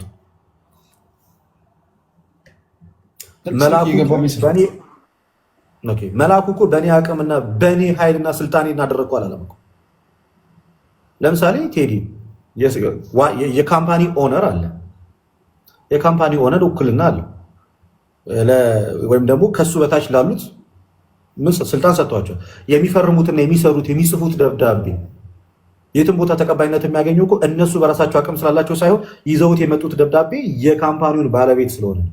ስለዚህ በክርስቶስ ኢየሱስ ወደ እኔ የመጣ መልአክ ሰይጣንን በሱ ስም ድል የማላደርግበት ምንም አይነት ምክንያት የለም። እንኳን የጌታ ሰራዊት ለሆኑ እኔ እንኳን አላስፈራውም እንዴ? አስፈራዋለሁ እኮ ሰይጣንን። እሺ ለምሳሌ እኔ አንድ አጋንንት ያረፈበት ሰው እዚህ ቲክቶክ ላይ ይታየኛል። እንደውም አንዱ ልጅ አጋንንት የሰፈረበት ልጅ አሁን ጆይ ሲያደርግ እያየሁት ነው። በሐዋርያው ጴጥሮስም አጋንንት ውጣ ምናምን ብለው ይሄ ትክክለኛ ነገር ነው? ኦፍኮርስ ትክክል የሚያደርገውን ነገር ልንገርህ። ሐዋርያው ጴጥሮስን ያወቀው ከማን አንጻር ነው ቴዲ? ግጥም ሲጽፍ ነው ወይስ ሙዚቃ ሲሞዝቅ ነው? በምንድን ነው ያወቀው? የጌታ ምን በመሆኑ ነው ያወቀው? ሐዋርያ በመሆኑ አይደለም። ስለዚህ ለጴጥሮስ መታወቂያው ማን ነው? ጴጥሮስ ለሚለው ስሙ ራሱ ያወጣለት አንተ አለት ነህ፣ በአንተ ላይ ቤተክርስቲያኔን እሰራታለሁ፣ የሲኦል ደጆች ሊያናውጧት አይችሉም፣ በምድር ያሰርከው በሰማይ የታሰረ ይሆናል፣ በምድር የፈታው በሰማይ የተፈታ ይሆናል ብሎ ስልጣን የሰጠው ኢየሱስ ስለሆነ ጴጥሮስ የመታወቁ ሚስጥር ጌታ ስለሆነ በጴጥሮስ ስም ብትል ምንም አይከብድም። ኦፍኮርስ ለምን አይወጣም? ምክንያቱም የጴጥሮስ ኃይል የጴጥሮስ ስም ከበስተጀርባው ኢየሱስን የያዘ ስለሆነ ማለት ነው። በድፍረት የምናገረው በዚህ ዙሪያ ምክንያቱም ጴጥሮስን እኔ ያወቁት መጽሐፍ ቅዱስ ላይ የጌታ ሐዋርያት ሆኖና ስልጣን ተሰጥቶት ወደ ሐዋርያ አገልግሎት ሲሄዱ ሙታንን እንዲያስነሱ አጋንንትን እንዲያወጡ ስልጣን ተሰጥቷቸው ነው የሄዱት። ስልጣንን የተቀበሉት ከክርስቶስ። ስለዚህ በክርስቶስ ስልጣን ጴጥሮስ የሚያደርገውን ስራ የእሱን ስም ይዤ አጋንንትን ውጣ ብል እና ብቆጣ አጋንንቱ የሚወጣበት የምር በመጀመሪያ ደረጃ የጴጥሮስ ስም አሰርቶ አስደንግጦት ሳይሆን ጴጥሮስ የጌታ ሐዋርያ ስለሆነ እና ስለሆነ ብቻ ነው።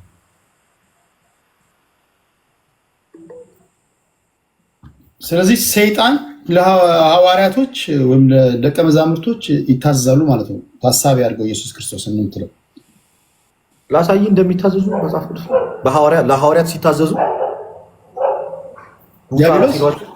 ይታዘዝላቸው ነበር። እስቲ ያሳየን። ኦኬ ዋን ሚኒት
ለምሳሌ መነሻቸው ለሐዋርያት ለማድረጋቸው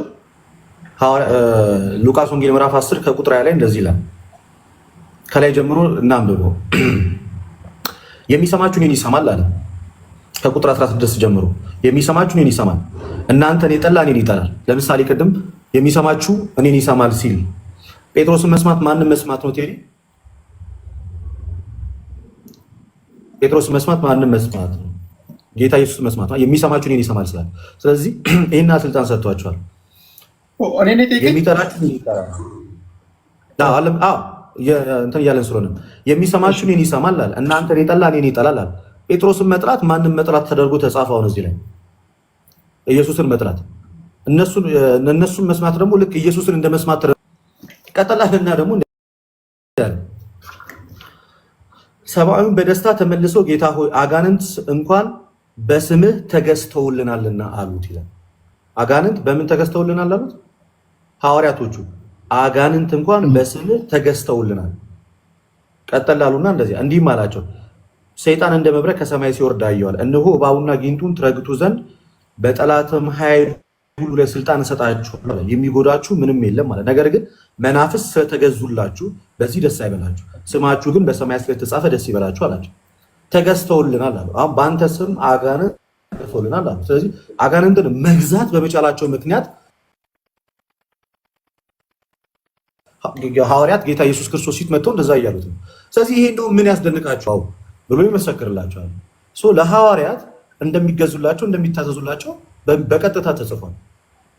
ይህንን ያገኙት ከክርስቶስ ኢየሱስ ስልጣን አንጻር ነው። የኢየሱስ ተከታይ እንደመሆናቸው ነው። ተገዙልን ብለው ስለዚህ አሁን እኔ በሐዋርያው ጳውሎስ ስም የያዘ አጋንንት ይልቀቅ።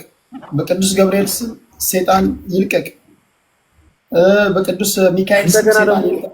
ትክክል ነው። ልጨምርልህ ሌላ ጥቅስ ለአንድ ጥቅስ ደግሞ ልጨምርልህ። ሐዋርያት ሲያስወጧቸው ደግሞ ወይ ደግሞ ከአጋንንት ሲለዩቸው የሐዋርያት ሥራ ምዕራፍ 16 ምዕራፍ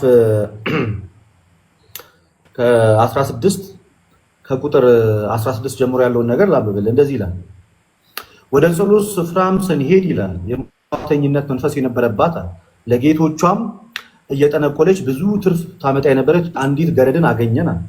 እርሷም ጳውሎስንና እኛን እየተከተለች የመዳን መንገድ የሚነግሯቸው እነዚህ ሰዎች የልዑል አምላክ ባሪያዎች ናቸው ብላ ትጮህ ነበር አለ። ይህንንም እጅግ ቀን አደረገች። ጳውሎስ ግን ተቸገረና ዞር ብሎ መንፈሱን አለ ከእርሷ እንድትወጣ በኢየሱስ ክርስቶስም አዛሃለሁ አለው። በዚያም ሰዓት ወጣ። ማን ያዘዘው? ከዛ በፊት እነ ጳውሎስ ወዴት እየሄዱ ነበር? ኦኬ፣ ወደ ጸሎት ስፍራ እየሄዱ ነው። ወክስ ያረግ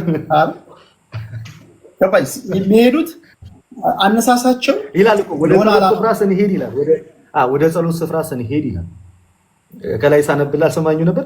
ወደ ጸሎት ስፍራ ስንሄድ ይላል የሟርተኝነት መንፈስ የነበረባት ለጌቶቿም እየጠነቆለች ብዙ ትርፍ የምታመጣ የነበረች አንዲት ገረድን አገኘን ብሎ ነው የሚናገረው። እና ያ መንፈስ በዛች ሴት ሆኖ እንደዛ ሲጮሁ ሲያዩት ምን አደረገ? ጳውሎስ አስወጣው። ማን ያስወጣው? ያን ሰዓት ላይ ጳውሎስ አስወጣው። ጳውሎስ እንዴት ሊያስወጣው ቻለ? አስቀድሞ ጳውሎስ የጌታ የኢየሱስን መንፈስ የተቀበለና የዳነ በክርስቶስ ኢየሱስም ያመነ በስሙ ኃይልን ስልጣን ማድረግ የሚችል ሰው ስለሆነ ይናደረግ። ምን ብሎ አስወጣው? ጳውሎስ ምን ብሎ ነው ያስወጣው? ውጣ ነው ያለው። ይሄው እንዲህ ይላል፣ በክርስቶስ ኢየሱስም አዛሃለሁ አለ። በክርስቶስ ኢየሱስም አዛሃለሁ እንድትወጣ ስልጣኑን የሰጣቸው ክርስቶስ ኢየሱስ ስለሆነ በክርስቶስ ኢየሱስ ቅድም ምን ብያለሁ መሰለህ ቴዲዬ? በሚካኤል በገብርኤል ቢባል ከክርስቶስ ኢየሱስ ስም ተለይቶ ሚካኤል በራሱ የሚያደርገው አንዳች ነገር የለም። ይህንን በደንብ አድርጋችሁ ልትረዱ ይገባል። ቅድም ጌታ ምን አለ? እናንተን የሚሰማ እኔን ይሰማል አለ። ስለዚህ ሚካኤልን የምንሰማው ከክርስቶስ ኢየሱስ ስለሆነ ነው እንጂ ከክርስቶስ ኢየሱስ ተቃራኒ የቆመ ሌላ አካል ቢሆን ኖሮ ሚካኤልንም አንሰማው። ሚካኤልን እኮ ያወቅነው እኮ የጌታ ወታደር ስለሆነ ነው እንጂ በክርስቶስ ኢየሱስ በኩል ስለመጣ ነው እንጂ እኮ አንቀበለውም፣ አናውቀውም ነበር። ገብርኤልን እኮ የተቀበልነው እኮ በክርስቶስ ኢየሱስ በኩል የክርስቶስ ኢየሱስን መወለድ ሊነግረን ስለመጣ ነው እንጂ እኮ ገብርኤልን እኮ አናውቀውም ነበር። ስለዚህ መታወቂያቸው ኢየሱስ የሆኑት እነሱ መታወቂያቸው ኢየሱስ የሆኑትና የጌታን እውነተኛው መንፈስ በተቀበሉ ሰራዊቱ ዲያብሎስን ድል ማድረግ ያናል የሚረብሽ ነገር አይደለም። ኦኬ፣ እኔ ለምሳሌ ጠየቁ መጽሐፍ ቅዱስ ላይ ሁሉም ሰው ሰይጣን ያወጣል። እሺ፣ ሰይጣን ያወጣል። ሰይጣን ራሱ በጉኤል ዙቤል መንፈስ ሰይጣን ያወጣል። ኢየሱስ ክርስቶስ ሰይጣን በሚያወጣበት ሰዓት ራሱ እነሱ ያወጡ እንደነበረ ወይም ደግሞ ከዚህ በፊት የነበሩ ሰዎች ያወጡ እንደነበረ መስሏቸው እሱማ አጋንንትን በአጋንንት ስም ነው የሚያወጣው ሁሉ ብሎ ተዘባብተውበታል። አሁን የኔ ጥያቄ ሰይጣን ይወጣል፣ ግን ሰይጣን የሚወጣው ለምሳሌ እምንም አትመንም ለስሙ ይገዛል አይደል? ለኢየሱስ ክርስቶስ ስም ይገዛል። የኔ ጥያቄ ቀጥታ መጥቼ በገብርኤል ስም፣ በሚካኤል ስም፣ በማርያም ስም አንተ ዲያብሎስ ልቀቅ፣ አንተ ሰይጣን ልቀቅ ብል ትክክል ነው? የኔ ጥያቄ ትክክል ነው? እነዚህ ሰዎች የሚሰብኩት ይሰብኩ የነበረው ኢየሱስን ስለሆነ የምትለው ነገር ገብቶኛል። ቅዱሳኖች ናቸው። ግን በቅዱሳን ስም ለምሳሌ በሐዋርያው ጳውሎስ ስም፣ በሐዋርያው ጴጥሮስ ስም፣ በቅድም ባልኩ ሰዎች ስም ዳይሬክትሊ ጠርቼ ሰይጣን ልቀቅ፣ አጋንንት ልቀቅ ብል ትክክለኛ ነው ወይ ነው ጥያቄ። ኤግዛክትሊ እኔም እሱን ነው ትክክል ነው እያልኩ ያለው። አንደር ዋን ኮንዲሽን አልኩኝ። ትክክል የሚያደርገው ነገር ትክክል የሚያደርግበት ዋነኛ ምክንያቱ ምንድን ነው ብለን ስንነጋገር ይሄ ስሙን የምንጠራው ጻድቅ ይሁን ስሙን የምንጠራው መልአክ ይሁን ቅድም እንደ ማስረጃ በማቴዎስ ወንጌል 16 ላይ ያለውን አስቀምጬልህ ነበር። ምን አለ ጴጥሮስ? አንተ አለት ነህ አለ፣ በአንተ ላይ ቤተክርስቲያኔን እሰራታለሁ አለ። የሲኦል ልጆች ሊያናውጧት አይችሉም። በምድር ያሰርከው በሰማይ የታሰረ ይሆናል። አሁን ጴጥሮስ በምድር ሲያስር የት ድረስ እየታሰርክ ነው ማለት ነው? ሰማይ ድረስ እየታሰርክ ነው። ምን ያህል ማለት ነው ለጴጥሮስ የተሰጠው ስልጣን እና ጴጥሮስ ሲያደርገው ምን ያህል ድረስ እንደሚሄድ በዚህ መመልከት ትችላለህ። ሲያስር ትታሰራለህ፣ ሲፈታ ትፈታለህ። ይህንም አሰጠው ክርስቶስ ኢየሱስ ሰጠው። ልክ እንደዛው ሚካኤል በሚካኤል ስም ሰይጣንን ለምሳሌ በሚካኤል ስም ውጣ፣ በገብርኤል ስም ውጣ፣ በኡራኤል ስም ውጣ ወይ በሐዋርያው ጴጥሮስ ስም በጳውሎስ ስም ውጣ ስለው በመጀመሪያ ደረጃ ሊያስደነግጠውና ሊያስፈራው የሚችለው የቅዱስ ሚካኤል ማንነቱን ከየት ነው የመጣው የሚለው ነው። ማተር የሚያደርገው ስሙ ብቻ ነው እንጂ እኮ ሚካኤል ተብሎ እኮ ቃሚ እኮ ይኖራል ስሙን ብቻ ይዞ ማለት ነው። ጴጥሮስ ተብሎ እኮ በጣም እኮ ወንጀለኛ እኮ ይኖራል። ግን የትኛው ጴጥሮስ የሚለው ግን ማተር ያደርጋል። በሐዋርያው በቅዱስ ጴጥሮስ ያንን አጋንንት ውጣ ብለው ሐዋርያው ቅዱስ ጴጥሮስ በምድር ላይ ሰይጣንን ሲያስጨንቅ ወንጌልን ሲያስፋፋ ድልን ተአምራትን የሚያደርግ እንደሆነ መጽሐፍ ቅዱስ በሐዋርያት ሥራ ምዕራፍ 8 ላይ ይነግረናል። ስለዚህ ሲያሳድደው የነበረ ስለሆነ ኦፍኮርስ በሱ ስም ሊወጣ የሚችለው ጴጥሮስ ይዞት የመጣው ተሸክሞት የመጣው መንፈስ ቅዱስ የራሱን ሳይሆን የክርስቶስ ኢየሱስን ስለሆነ ስልጣን በሰማይና ምድር ሰጥቻቸዋለሁ ስለተባለ ስልጣን ስላላቸው መንፈስ ቅዱስን እፍ ስላለባቸው ኃይልን እንዲያደርጉ ስላደረጋቸው ከክርስቶስ ኢየሱስ አንጻር በጴጥሮስ ስም ኃይል ብታደርግ የጴጥሮስ ስሙ በራሱ ኃይል አድርጎ ሳይሆን የጌታ ሐዋርያ እንደመሆኑ ነው ኃይሉ ነው። ግን የኃይል ምንጭ ሁሉ ለጴጥሮስም የኃይል ምንጭ ኢየሱስ ነው፣ ለሚካኤልም የኃይል ምንጭ ኢየሱስ ነው፣ ለገብርኤልም የኃይል ምንጭ ኢየሱስ ነው። የሚካኤል ስም ተአምራትን ቢያደርግ በራሱ ተነሳሽነት ሳይሆን ያደረገው የክርስቶስ ኢየሱስ ወታደርና አገልጋይ እንደመሆኑ። ኦኬ ዋናው አድማጭ ተመልካቾች እናንተ የምትይዙት ነገር አለ። እንግዲህ እንዳልኳችሁ በዓለም ያለው ልጅ ነኝ እኔ። ጥያቄ ጠይቄ መጨረሻ ላይ እኔና እኔ ተከታዮች የሆነ ሃይማኖት እንገባለን ሆን እናደርጋለን። እስከዛው ግን የመጠየቅ ነፃነት ስላለን ያን ተጠቅመን ነው እየጠየቅን ያለ ነው። ወደ ሌላው ልምጣ፣ ወደ አጋንንቱ ፓርት እንመለሳለን። በልሳን ጉዳይ ሳይሆን አንዳንዶች ልሳን ይቀበላሉ፣ አንዳንዶች ልሳን አይቀበሉም። ኢትዮጵያ ኦርቶዶክስ ተዋሕዶ ቤተክርስቲያን ውስጥ መጸለይ ይችላሉ?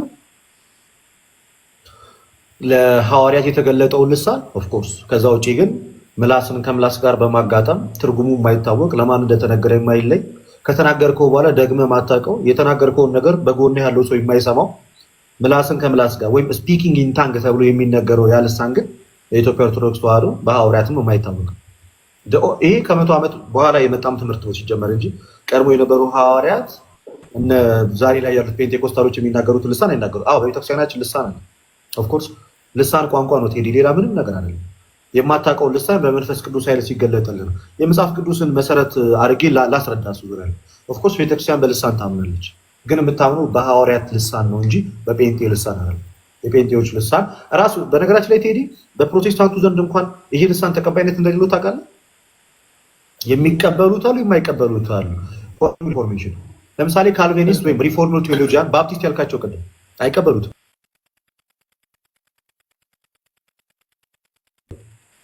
ዲፍረንሱ በእነሱ ውስጥም አለ። ግን እኛ ትክክለኛውን ልሳን እንቀበላለን። ሐዋርያት ሥራ እንደውም አሁን የምንቀበለው በዓለ ሃምሳ የሚባለው ይህንን መሰረት ያደረገ ነገራችን ላይ ሐዋርያት ሥራ ምዕራፍ 2 ቁጥር 1 ላይ የሚላል በዓለ ሃምሳ የተባለው ቀን በደረሰ ጊዜ ሁሉም በአንድ ልብ ሆኖ አብረው ሳሉ አለ ድንገት እንደሚነጥቅ አውሎ ነፋስ ከሰማይ ድምፅ መጣ። ተቀምጦም የነበሩበት ቤት ሁሉ መላው እንደ እሳት የተከፋፈሉ ምኖች ልሳኖች ታዩአቸው። የሚታይ ልሳን ታዩአቸው፣ በእያንዳንዳቸውም ላይ ተቀመጡባቸው። በሁሉም መንፈስ ቅዱስ ሞላባቸው፣ መንፈስም ይናገሩ ዘንድ እንደሰጣቸው በሌላ ልሳኖች ይናገሩ ጀመር። መንፈስ ምን እንዳላቸው? መንፈስም እንደሰጣቸው በሌላ ልሳን ይናገሩ ጀመር። ቀድሞ በማያውቁት ቋንቋ ማለት ነው። ምናልባት አንድ ቋንቋ ከሆነ የሚያውቁት ቀድሞ በማያውቁት ቋንቋ መንፈስ ቅዱስ እንዲናገሩ አደረጋቸው። ይሄ ልሳን በቤተክርስቲያናችን ውስጥ ተቀባይነት አለ። ለምሳሌ ልሳነ ግዕዝ አለ በቤተክርስቲያን ውስጥ።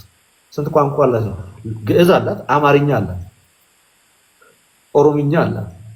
በእነዚህ ትገለገላለች። ይሄ ልሳን ነው። ኦሮሚያ ክልል ላይ ላሉት በኦሮምኛ ትሰብካለች። አማራ ክልል ላይ አማርኛ ብቻ ለሚሰሙት በአማርኛ ትሰብካለች። በውጭ ዓለም ላሉት በእንግሊዝኛ ትሰብካለች። ትግረኛ ለሚሰሙት በትግረኛ ይሰማሉ። በሀዲየኛ የሚሰሙ ሀዲየኛ ይሰማሉ። ይሄ ነው ልሳን ማለት። ስለዚህ ይሄ ያላት ቤተክርስቲያን የስ አላት። በዚህ ትገለገልበታለች። አዎ እየተገለገለችበትም ነው። ለሐዋርያትም እኮ ቋንቋ ነው ልሳን፣ ሌላ ምንም አይደለም። ወደ አገልግሎት ወደ ዓለም እየሄዱ ስለሆነ የሚያውቁት አንድ ቋንቋ ነው። የሚያገለግሉት ደግሞ ዓለምን ሁሉ ስለሆነ በሚሰሙት ሰዎቹ በሚሰሙት ቋንቋ ወንጌልን እንዲያገለግሉ መንፈስ ቅዱስ ይህን ስጦታ ሰጣቸው ለወንጌል መስፋፋት። ይሄኛውን ልሳን እንቀበላለን። ግን ሻራባዳ እየተባለ ምንም ትርጉሙ ለማን ይናገር ያለ ትርጉም አልባ ምላስን ከምላስ ጋር እየገጣጠምክ የምታወራው ጴጥሮስ አያውቅልህ፣ ጳውሎስ አያውቅልህ፣ መንፈስ ቅዱስ አያውቀውም። ያ በመንፈስ ቅዱስ ላይ ሞክ እንደማድረግ ጭምር። ይሄኛውን ልሳን ግን እንቀበላለን። ሲጀመር ጳውሎስ ራሱ እኮ ልሳን የሚናገር ሰው ካለ ሲጀመር በጉባኤ መሀል ልሳንን አትናገሩ ይላል። የምትናገርም ከሆነ መተርጎም መቻል አለበት። አንዱ መተርጎም አለበት። ይናገራል አንደኛ ቆሮንቶስ 14 ላይ። እስኪ የትኛው የፕሮቴስታንት ቸርች ላይ ነው በነገራችን ላይ ከጎን ቆሞ ሲተረጎም አይተህ ታውቃለህ? እጅ ስለማለት መድረክ ላይ ይችላል። መድረክ ላይ ካየህ የተተረጎመ ልሳን የለም። ሲጀመር ለመተርጎም እኮ ማወቅ አለብህ። መጀመሪያ የተናገርከውን ቃል የወጣውን ከአንደበትህ የሚታወቅ ቃል መሆን አለበት። የሆነ ቃል ሊኖረው ይችላል። ቻይንኛ ብናገር ቻይንኛ የሚያውቅ ሰው መተርጎም አለበት። ያ ልሳን እኮ ተናጋሪው አያውቀው፣ ሰሚ አያውቀው፣ ማንም አያውቀውም። አየር ላይ ነው የምታወራው። እንደተናገርኩ ላታውቅ ትችላለህ። ሰው ይሄ ዴሚኒክ በሆነ መንገድ የሚነገር ነው እንጂ የሰደበህም ሊሆን ይችላል። ኦፍኮርስ ሁኖስ ሙድ እያዘብ ያ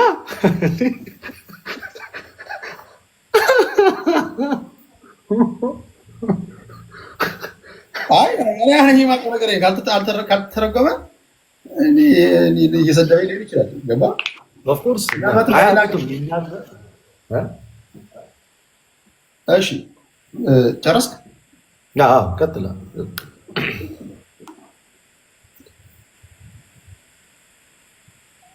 እሺ ሌላኛው በነቢያት አገልግሎት ነብይ እንትና ምናምን ሲል ሰማለሁ። እንትና ነብይ ምናምን እንደዚህ ጣት ምናምን የጠሰው ፖስተር ላይ ምናምን አለ።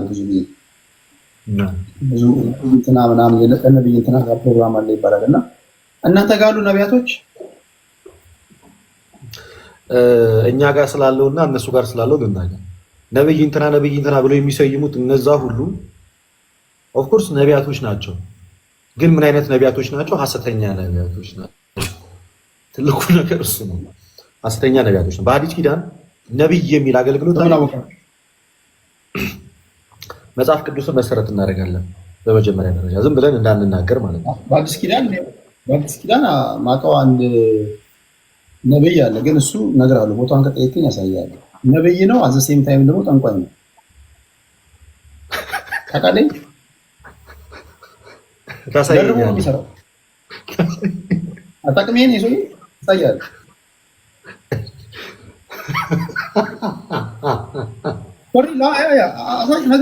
ሐዋርያት ሥራ 13 ክፈት። እሱን አውቃለሁ። የማቴዎስ ወንጌል ላይ ነው። እሱ እኮ ደምሳሽም ነብይ ነኝ ብሏል። እሱ ሐዋርያት ሥራ ምዕራፍ 24 ላይ ነው። ሐዋርያት ሥራ ምዕራፍ 24 ከቁጥር 10 ላይ በዚያን ጊዜ ብዙዎችን ያሰናክላሉ፣ እርስ በርሳቸው አሳልፈው ይሰጣጣሉ፣ እርስ በርሳቸው ይጣላሉ፣ ብዙ ሐሰተኛ ነቢያት ይነሳሉ፣ ብዙዎችንም ያስታሉ፣ ከአመፃም የተነሳ የብዙ ሰዎች ፍቅር ትቀዘቅዛለች።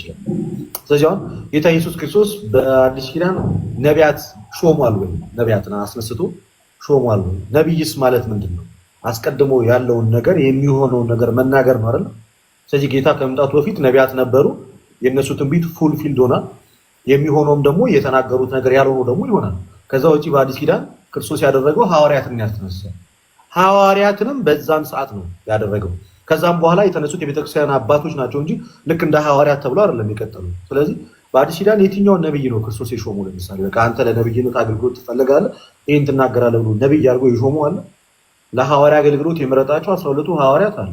ከዛ ውጪ ግን ነቢያት ነብይ ትርጉም ነብይ መጽሐፍ ቅዱስ እንደሚነግረን የነብይነት አገልግሎቱ ወይም ደግሞ የተገለጡበት መንገድ ያለፈውን ነገር የተከናወነ ያለፈውን ነገር ይናገራሉ፣ የሚመጣውን ነገር ይተነብያሉ። ስለዚህ የተገለገሉት በዚህ ምክንያት ነው። በራእይ ሊገለጥላቸው ይችላል። የእግዚአብሔር መልአክ መጥቶ ሊነግራቸው ይችላል። እግዚአብሔር በራሱ መንገድ መጥቶ ልቦናቸው ውስጥ ሊያስቀምጠው ይችላል። ያ ከእግዚአብሔር የሰሙትን ነገር ያልሆነውን ነገር ወደ እንደሚሆን አድርገው የሚናገሩት እነሱ ነቢያቶች ናቸው።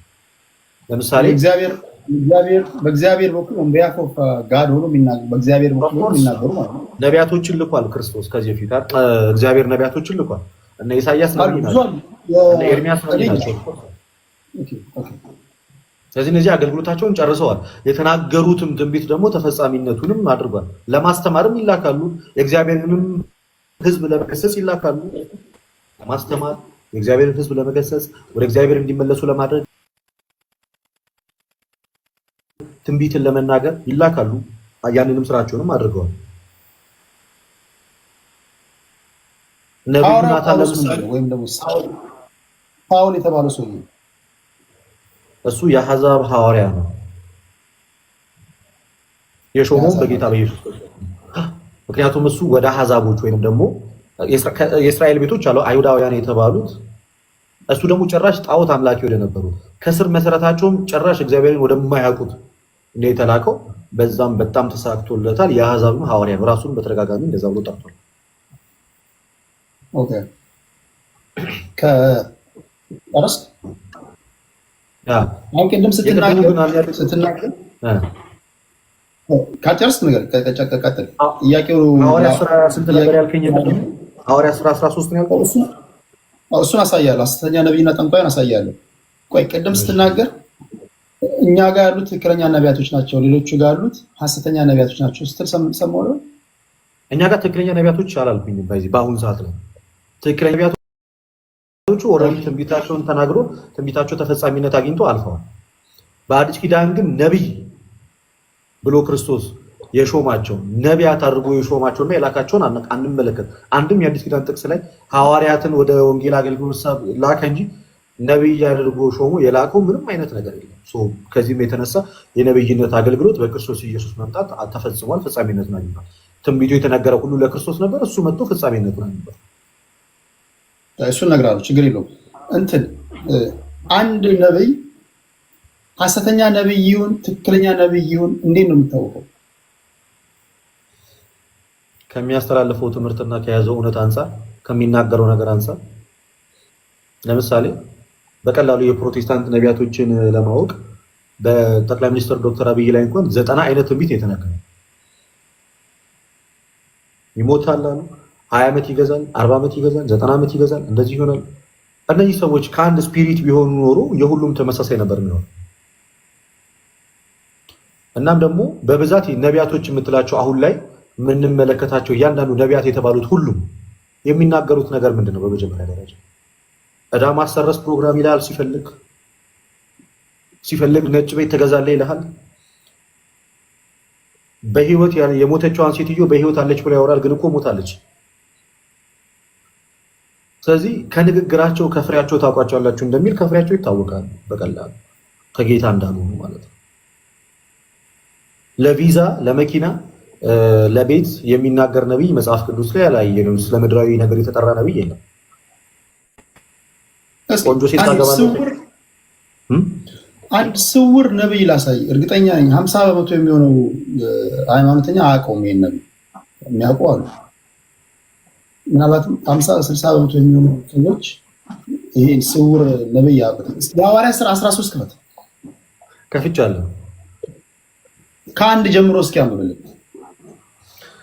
በአንጾኪያ ባለችው ቤተክርስቲያን ነቢያትና መምህራን ነበሩ ይላል። እነርሱም በርናባስ፣ ኔጌር የተባለው የሄሮድስም ባለሟል ምናሄ፣ ሳኦልም ነበሩ ይላል።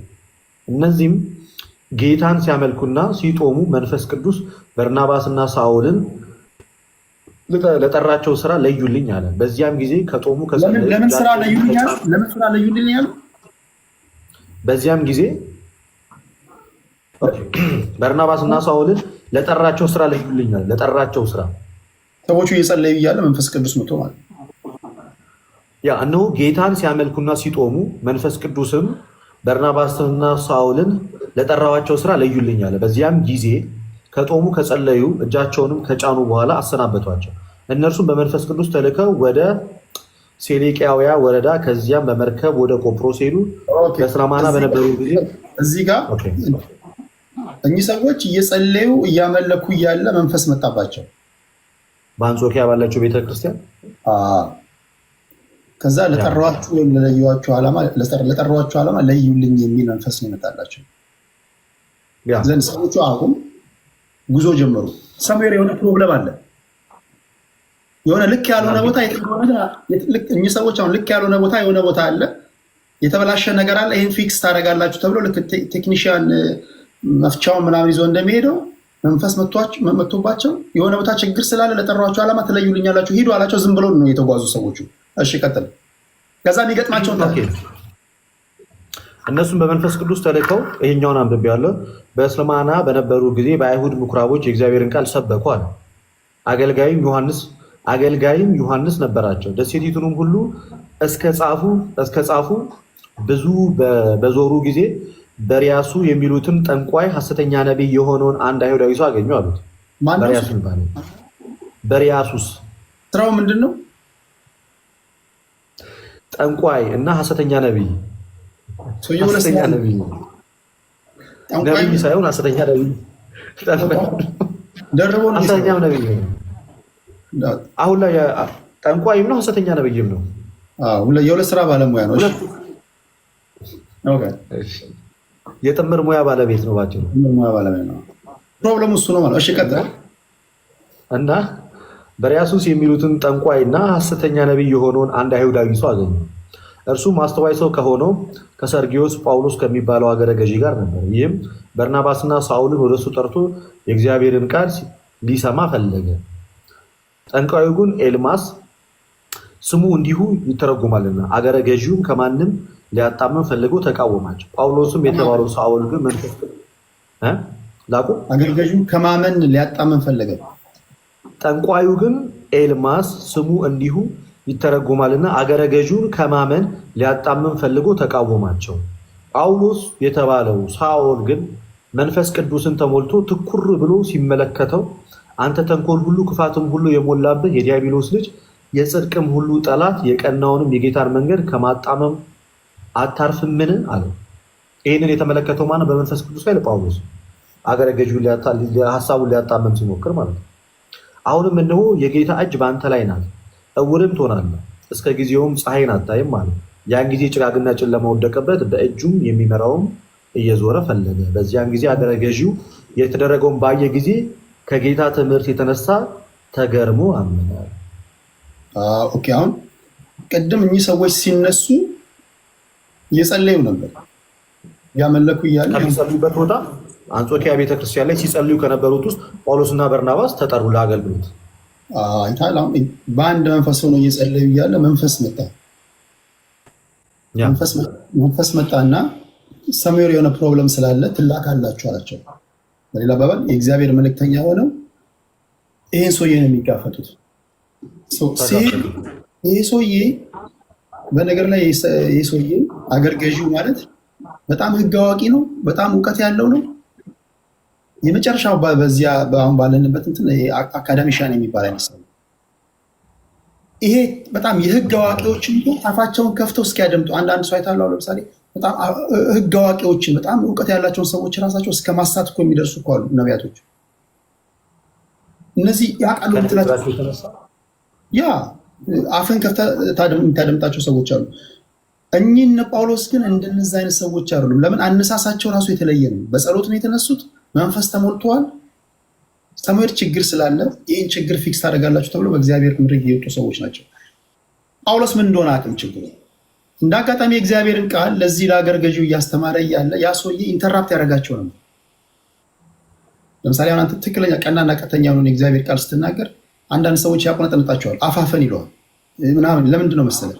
እነሱ አስቀድመው የሰበኩት የተጣመመ ወንጌል ሊጋለጥባቸው ስለሆነ ያንን እንዳትገልጥም ሊሆን ይችላል፣ አታውቅም። እና ጳውሎስ ግን እንደ ሰው አይደለም፣ በመንፈስ ስለተመራ ትኩር ብሎ አየው ይልሃል። ልቡንም ክፋት ተረፈ።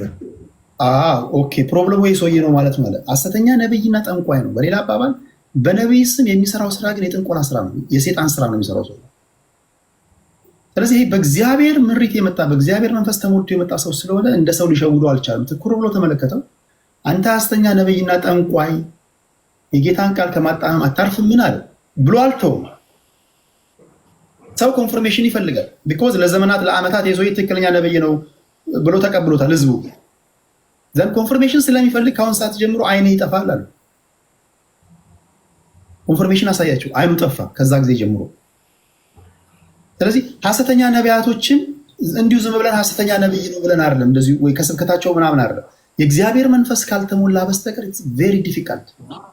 ያውም ደግሞ ጸልዬ መንፈስ ተሞልተ ከኮንፈርሜሽን ጋር ነው እግዚአብሔር የሚልክህ ለማለት ፈልጌ ነው። እና እንጂ አሁን በእኔ እውቀት ወይ በሌላ ሰው እውቀት ሰዎች የሚያደርጉትን አይቼው ይሄ ሐሰተኛ ነብይ ነው፣ ይሄ ሐሰተኛ ጠንቋይ ነው ልል እችላለሁ፣ ወይም ደግሞ ይሄ ምናምን ብዬ ልናገር እችላለሁ። እና በዚህ መንገድ አይመስልም ወይ ለማለት ያለው። እሺ እንደዚህ ይላል ሁለተኛ ዮሐንስ መልእክት ምዕራፍ 1 ቁጥር 9 ላይ በትምህርትም መለየት ስለምንችል። በተአምራትም እኮ አንዳንድ ሰዎችም ተአምራትን ሊያደርጉ ይችላሉ እኮ ቴዲ። ለምሳሌ ከሰይጣን የተነሳ ተአምራትን ሊያደርጉ የሚችሉ ሰው እንትናን ታውቀዋለህ? ተአምራት የሚባለውን ሰው በዚህ አጋጣሚ የሆነ ሰዓት ተነስቶ የነበረው ሰው ነቢይ ስለ ታምራት አታውቅም? ታምራት ገለታ ስለሚባል ገለታ አርቲስቶችን አንቺም ዜሮ እንትን ይሄ ያዞረው ያ ሰውዬ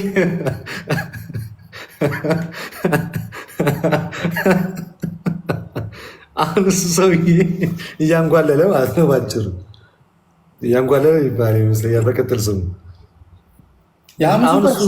የሐሙሱ ፈረስ።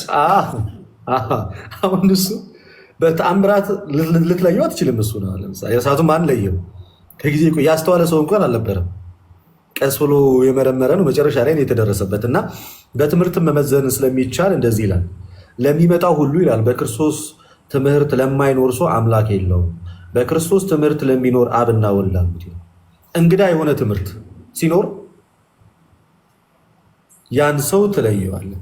ያን ሰው እንደገና ደግሞ ራሱ ጳውሎስ በምን አይነትና እንዴት አይነት ሁኔታ መለየት እንዳለብን ሲናገር ገላትያ ምዕራፍ 1 እንዲህ ይላል ከቁጥር 8 ጀምሮ ነገር ግን እኛ ብንሆን አለ ከሰማይ መልአክ ከሰበክንላችሁ ወንጌል የሚለይ ወንጌል ቢሰብክላችሁ የተረገመ ይሁን። ቤተክርስቲያን ቀድማ የእግዚአብሔርን ወንጌል ተቀበላለች። ከሱ የተለየ ወንጌል የሆነ ሰው ይዞልኝ ቢመጣ ጳውሎስ ካስተማረው ጴጥሮስ ካስተማረው ውጭ የተለየ ጌታ ካስተማረው የተለየ ይዞልኝ ቢመጣ በጌታ ትምህርት መዝነ ይሄ ትምህርት የተረገመ ነው ብለህ ማስወጣት ትችላለህ። ስለዚህ በእግዚአብሔር መንፈስም ትመረምራለህ፣ በተገለጠው እውነትና ትምህርትም ደግሞ መመርመር ትችላለህ። ትክክል። ግን አንዳንዴ እንደዚህ ረቂቅ አይነት ሰዎች ይገጥመዋል። ገባ? አሁን እንደ በሪያሱስ አይነት ረቂቅ አይነት ሰዎች ሲገጥሙ አሁን ላይ ፕሮቴስታንቱን እያሳቱ እንዳሉት ማለት ነው። መለየት አልቻላቸውም አይደል? እኛ ለይተናቸዋል ኦልሬዲ። እኔ አላውቅም፣ አንተ ንገረኝ፣ እኔ አላውቅም። እኛ ለይተናቸዋል። መድረኩ አንተ ስለሆነ በነፃነት የፈለግከውን ተናገር። እኔ አላውቅም፣ አንተ ንገረኝ። ለምሳሌ ፕሮቴስታንቱ አሁን ላይ ነቢያት ብለው የተሾሙትን ሰዎች መለየት አልቻለም፣ ይከተላቸዋል።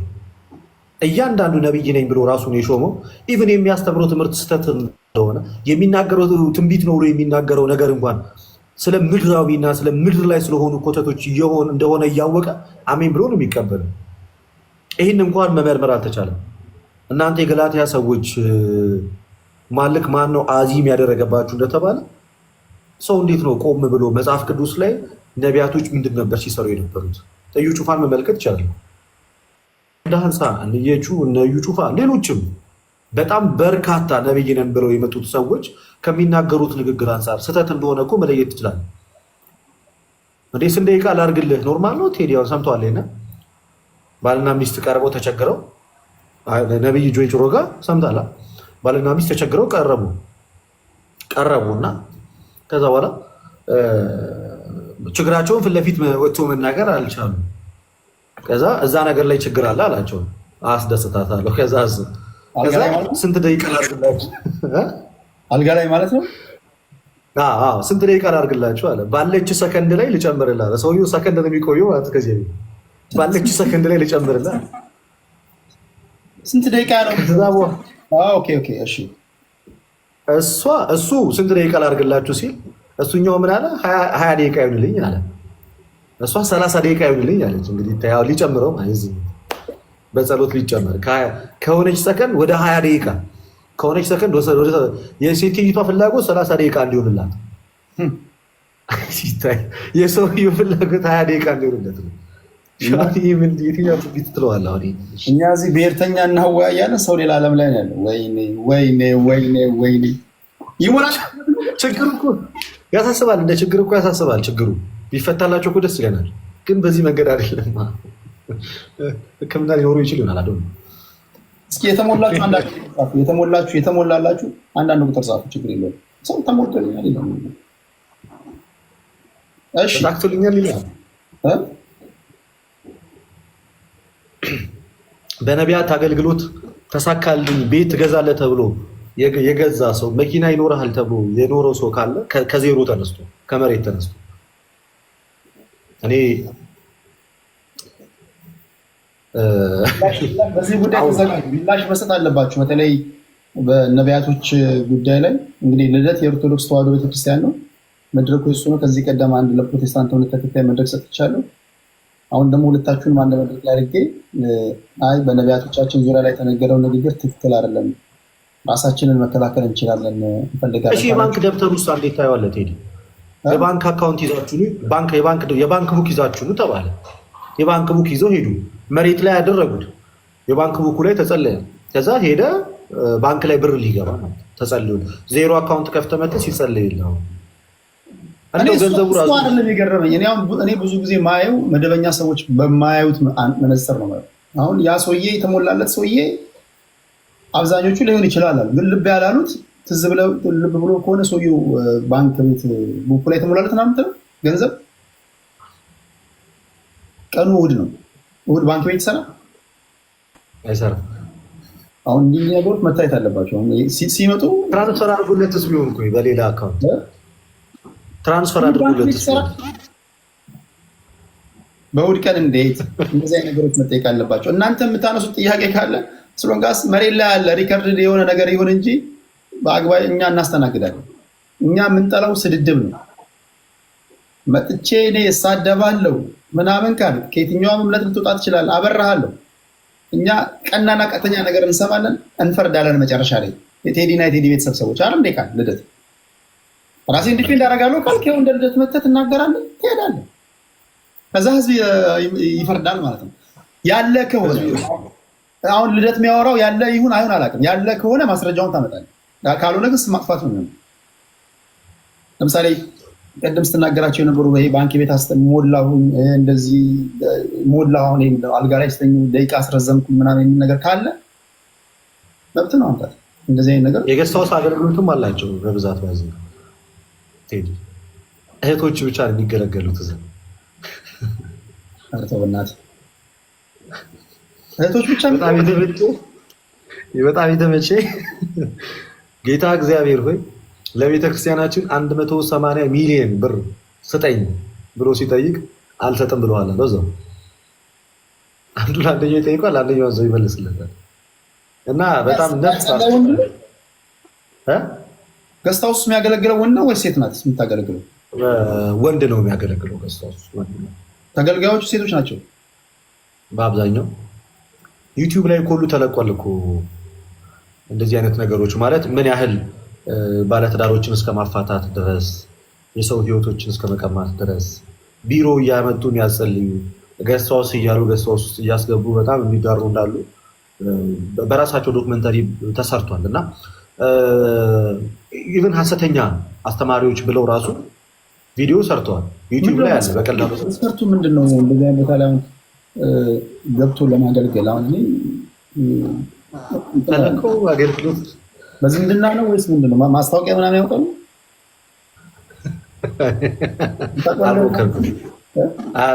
አልሞከርኩትም ግን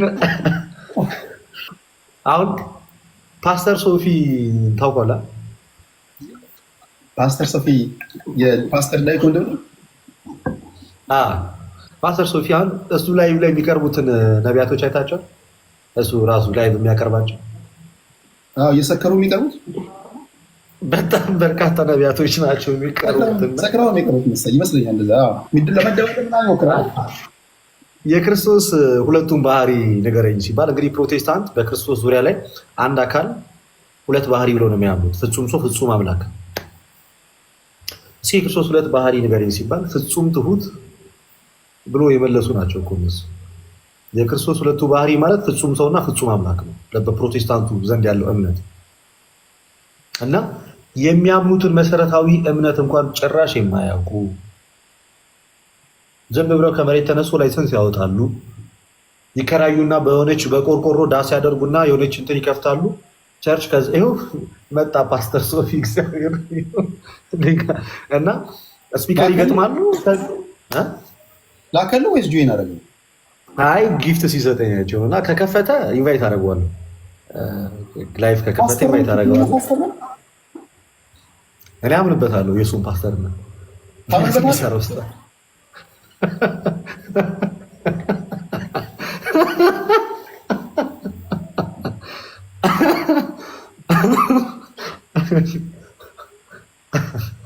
ሶፊ በጣም ምርጥ ሰው ነው።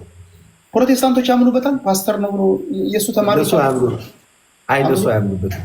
በብዛት አያምኑበትም። ለምንድን ነው የማያምኑበት መሰለህ? በብዛት ኢንተርቪው የሚያደርገው ፕሮቴስታንቶችን ነው እና በብዛት የሚያቀርባቸው ሰዎች በጣም ታሪካዊ ስህተት ነው የሚሰሩት። ስለዚህ ያንን ነገር አንዱ ምን ሲል ሰማሁት መሰለህ? ከተሳሳትኩ እታረማለሁ። 3 አይነት ጴንጤ አለ አለ። እሺ አብሼ እነሱን ብጠይቃቸው እነሱን ጠይቃቸዋለሁ የትኛዎቹ ጴንጤ እንደሆኑ ይለኛል። ታዋቂ ፓስተር ነው፣ ሰባኪ ነው የሚናገረው። አራጴ ቆራጴና ግራጴ አለ። አራጴ ቆራጴ ግራጴ ምንድን ነው? አራጴ ማለት አራዳ ጴንጤ ማለት ነው። አራዳ ጴንጤ። እሺ ቆራጴስ ማለት ይቀመቅማል ምናምን የሚያደርገው ነገር ያደርጋል። የእሑድ ቸርች ምናምን የለም፣ ሁሉ ነገር ያደርጋል። ዞኒ ቲንግ በቃ ጌታዊ ስለሚመጣ ቸርች ስለሚመጣ ነው በቃ እንጂ ሁሉ ነገር ቀምቃሚ ነው፣ በርጫ ሁሉ ነገር ያደርጋል። ሰውየው እንደሚናገር እኔ በእኔ ላይ አትፍረዱ። እኔ በኋላ ቴዲ እንዲያለ ብላችሁ እንትን እንዳትሉ፣ ፐብሊክ ሪከርድ ነው። ከዛ ቆራጴ ደግሞ አለ። ይህ ቆራጥ ጴንጤ ቆራጥ ነው። እነዚህ አይጠጣም፣ አይቅምም፣ መጸለይ ነው፣ ማምለክ ነው። እነዚህ ከንፈሮቻቸው የረከሱ ሰዎች ምናምን ህብረት አያደርግም፣ አይሳደብም። በቃ አምላኩና አምላኩ ብቻ የሚል። ሶስተኛ ደግሞ ግራጴ ነው። ግራጴ ማለት ግራ የገባው ጴንጤ ማለት ነው። ጠዋት ኦርቶዶክስ ይሆናል፣ ማታ ጴንጤ ይሆናል። ይቀመቅማል፣ ሲጸልዩ ይጸልያል፣ ሲዘፍን ይዘፍናል። አሮን ነው ምን አይነት ጴንጤ እንደሆናችሁ አላውቅም። አራጴ ግራጴ ቆራጴ እሱን እንግዲህ እነሱ ጠይቅ ይነግሩኛል። እንደዚህ አይነት ጥያቄዎች ግን ጠይቅ አንተ። አራጴ ነህ ግራጴ ነህ ቆራጴ ነህ ማለት ትችላለህ። በቃ ላይ በምገባ ሰዓት ላይ ድሮ የምንጠይቀው ኬት ቸርች ነው ነበር። ሙሉ ወንጌል ነህ፣ መሰረተ ክርስቶስ ነህ፣ ባፕቲስት ነህ፣ ምንድን ነህ? የሉቃስ መርፌ ወይስ ፈልቶ የቀዘቀዘ ስሞች ናቸው የዚህ ቸርች ስሞች። ታውቃለህ እነዚህ ሰዎች? የሉቃስ መርፌ የሚባላል፣ ፈልቶ የቀዘቀዘ የአዲስ ኪዳን ቸርች ፈልቶ እንደቀዘቀዘ የሉቃስ መርፌ የሚባል ቸርች ነበር እና በፊት የምንጠይቀው እሱን ነበር። ከዚህ በኋላ ግን ምንድን ነው አራጴ ቁራጴ፣ አንደኛው ምንድን ነው ግራጴ። ከነዚህ ከሶስቱ የትኛው ሆነ ብለን ነው የምንጠይቀው ከዚህ በኋላ። አሁን ያልከው ወይ ግራጴ ወይ አራጴ ነው የሚመስለው። ካልተቀበሉት ወይ አራጴ ነው ወይ ግራጴ ነው። የፓስተር ዳዊት አይ ብዙዎቹ ይቃወሙታል። ለምን እንደሆነ አላውቅም። የተወሰኑት ይደግፉት ወይ ግራጴ ነው። ግራጴ ነው ቆራጥ ነው እሱ ቆራጥ ከሚባሉ ቆራጥ ሳይሆን ግራ የገባው ጴንጤ ሊሆን ይችላል። ለዛ ነው ያልተቀበሉት።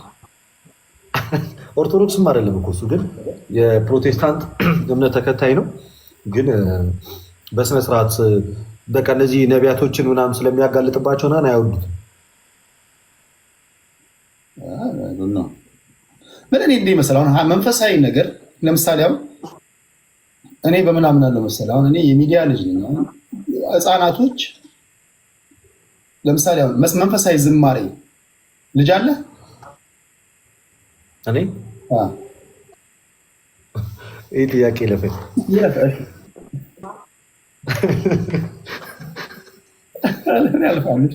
ከሌለ የለኝ ነው። እሺ የሆነው ነው።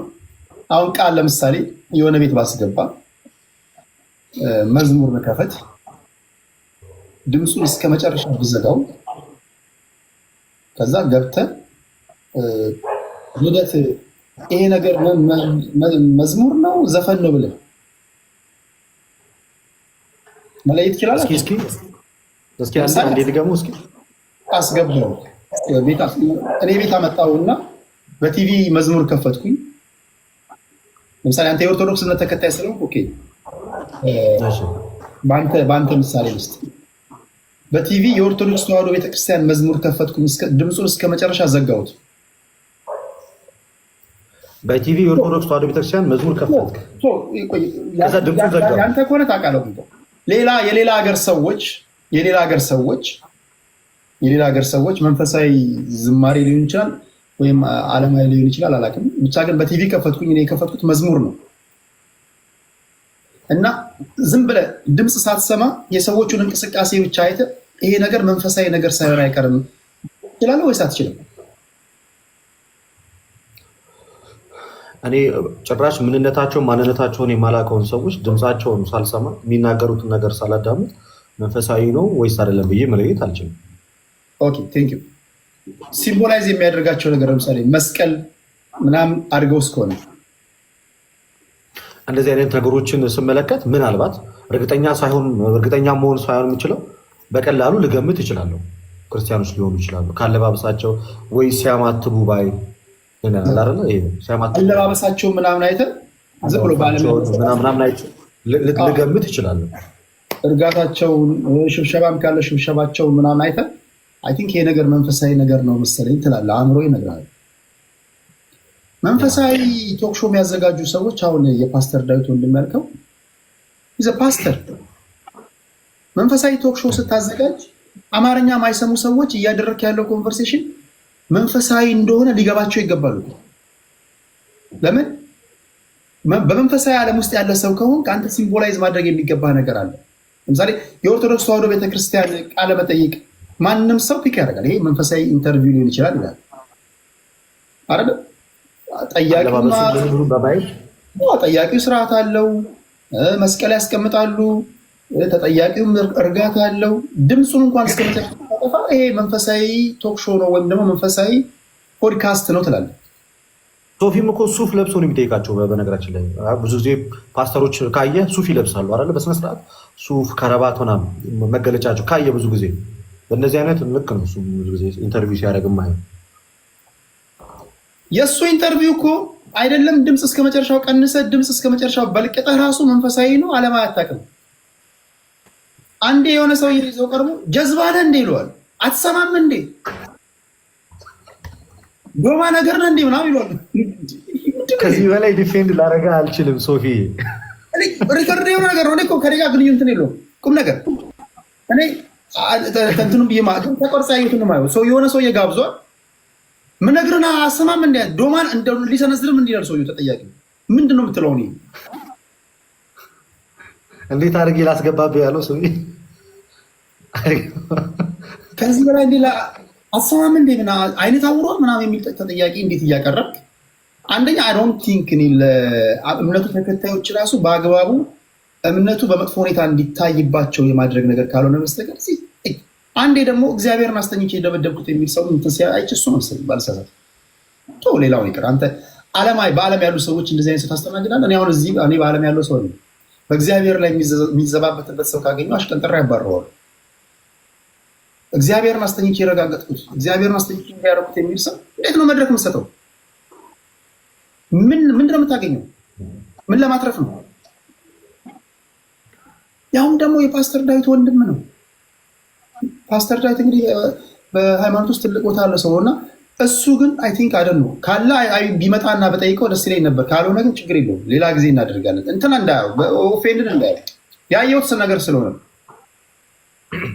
ምናልባት ቀርበህ ብታወራው የራሱ የሆነ ምክንያቶች ሊኖሩት ይችላል እና እሱ ያንን በማድረጉ እና እንደዚህ አይነት ሰዎችን ፊት ለፊት በማምጣቱ በእርግጥ ለጆሮ የሚሰቀጥጥ ነገር ልንሰማ እንችላለን። ግን ምን ያህል ሐሰተኞች እንዳሉ ግን የማጋለጥ ስራ ላይ ግን ትልቅ ድርሻ አለው ብዬ አስባለሁ።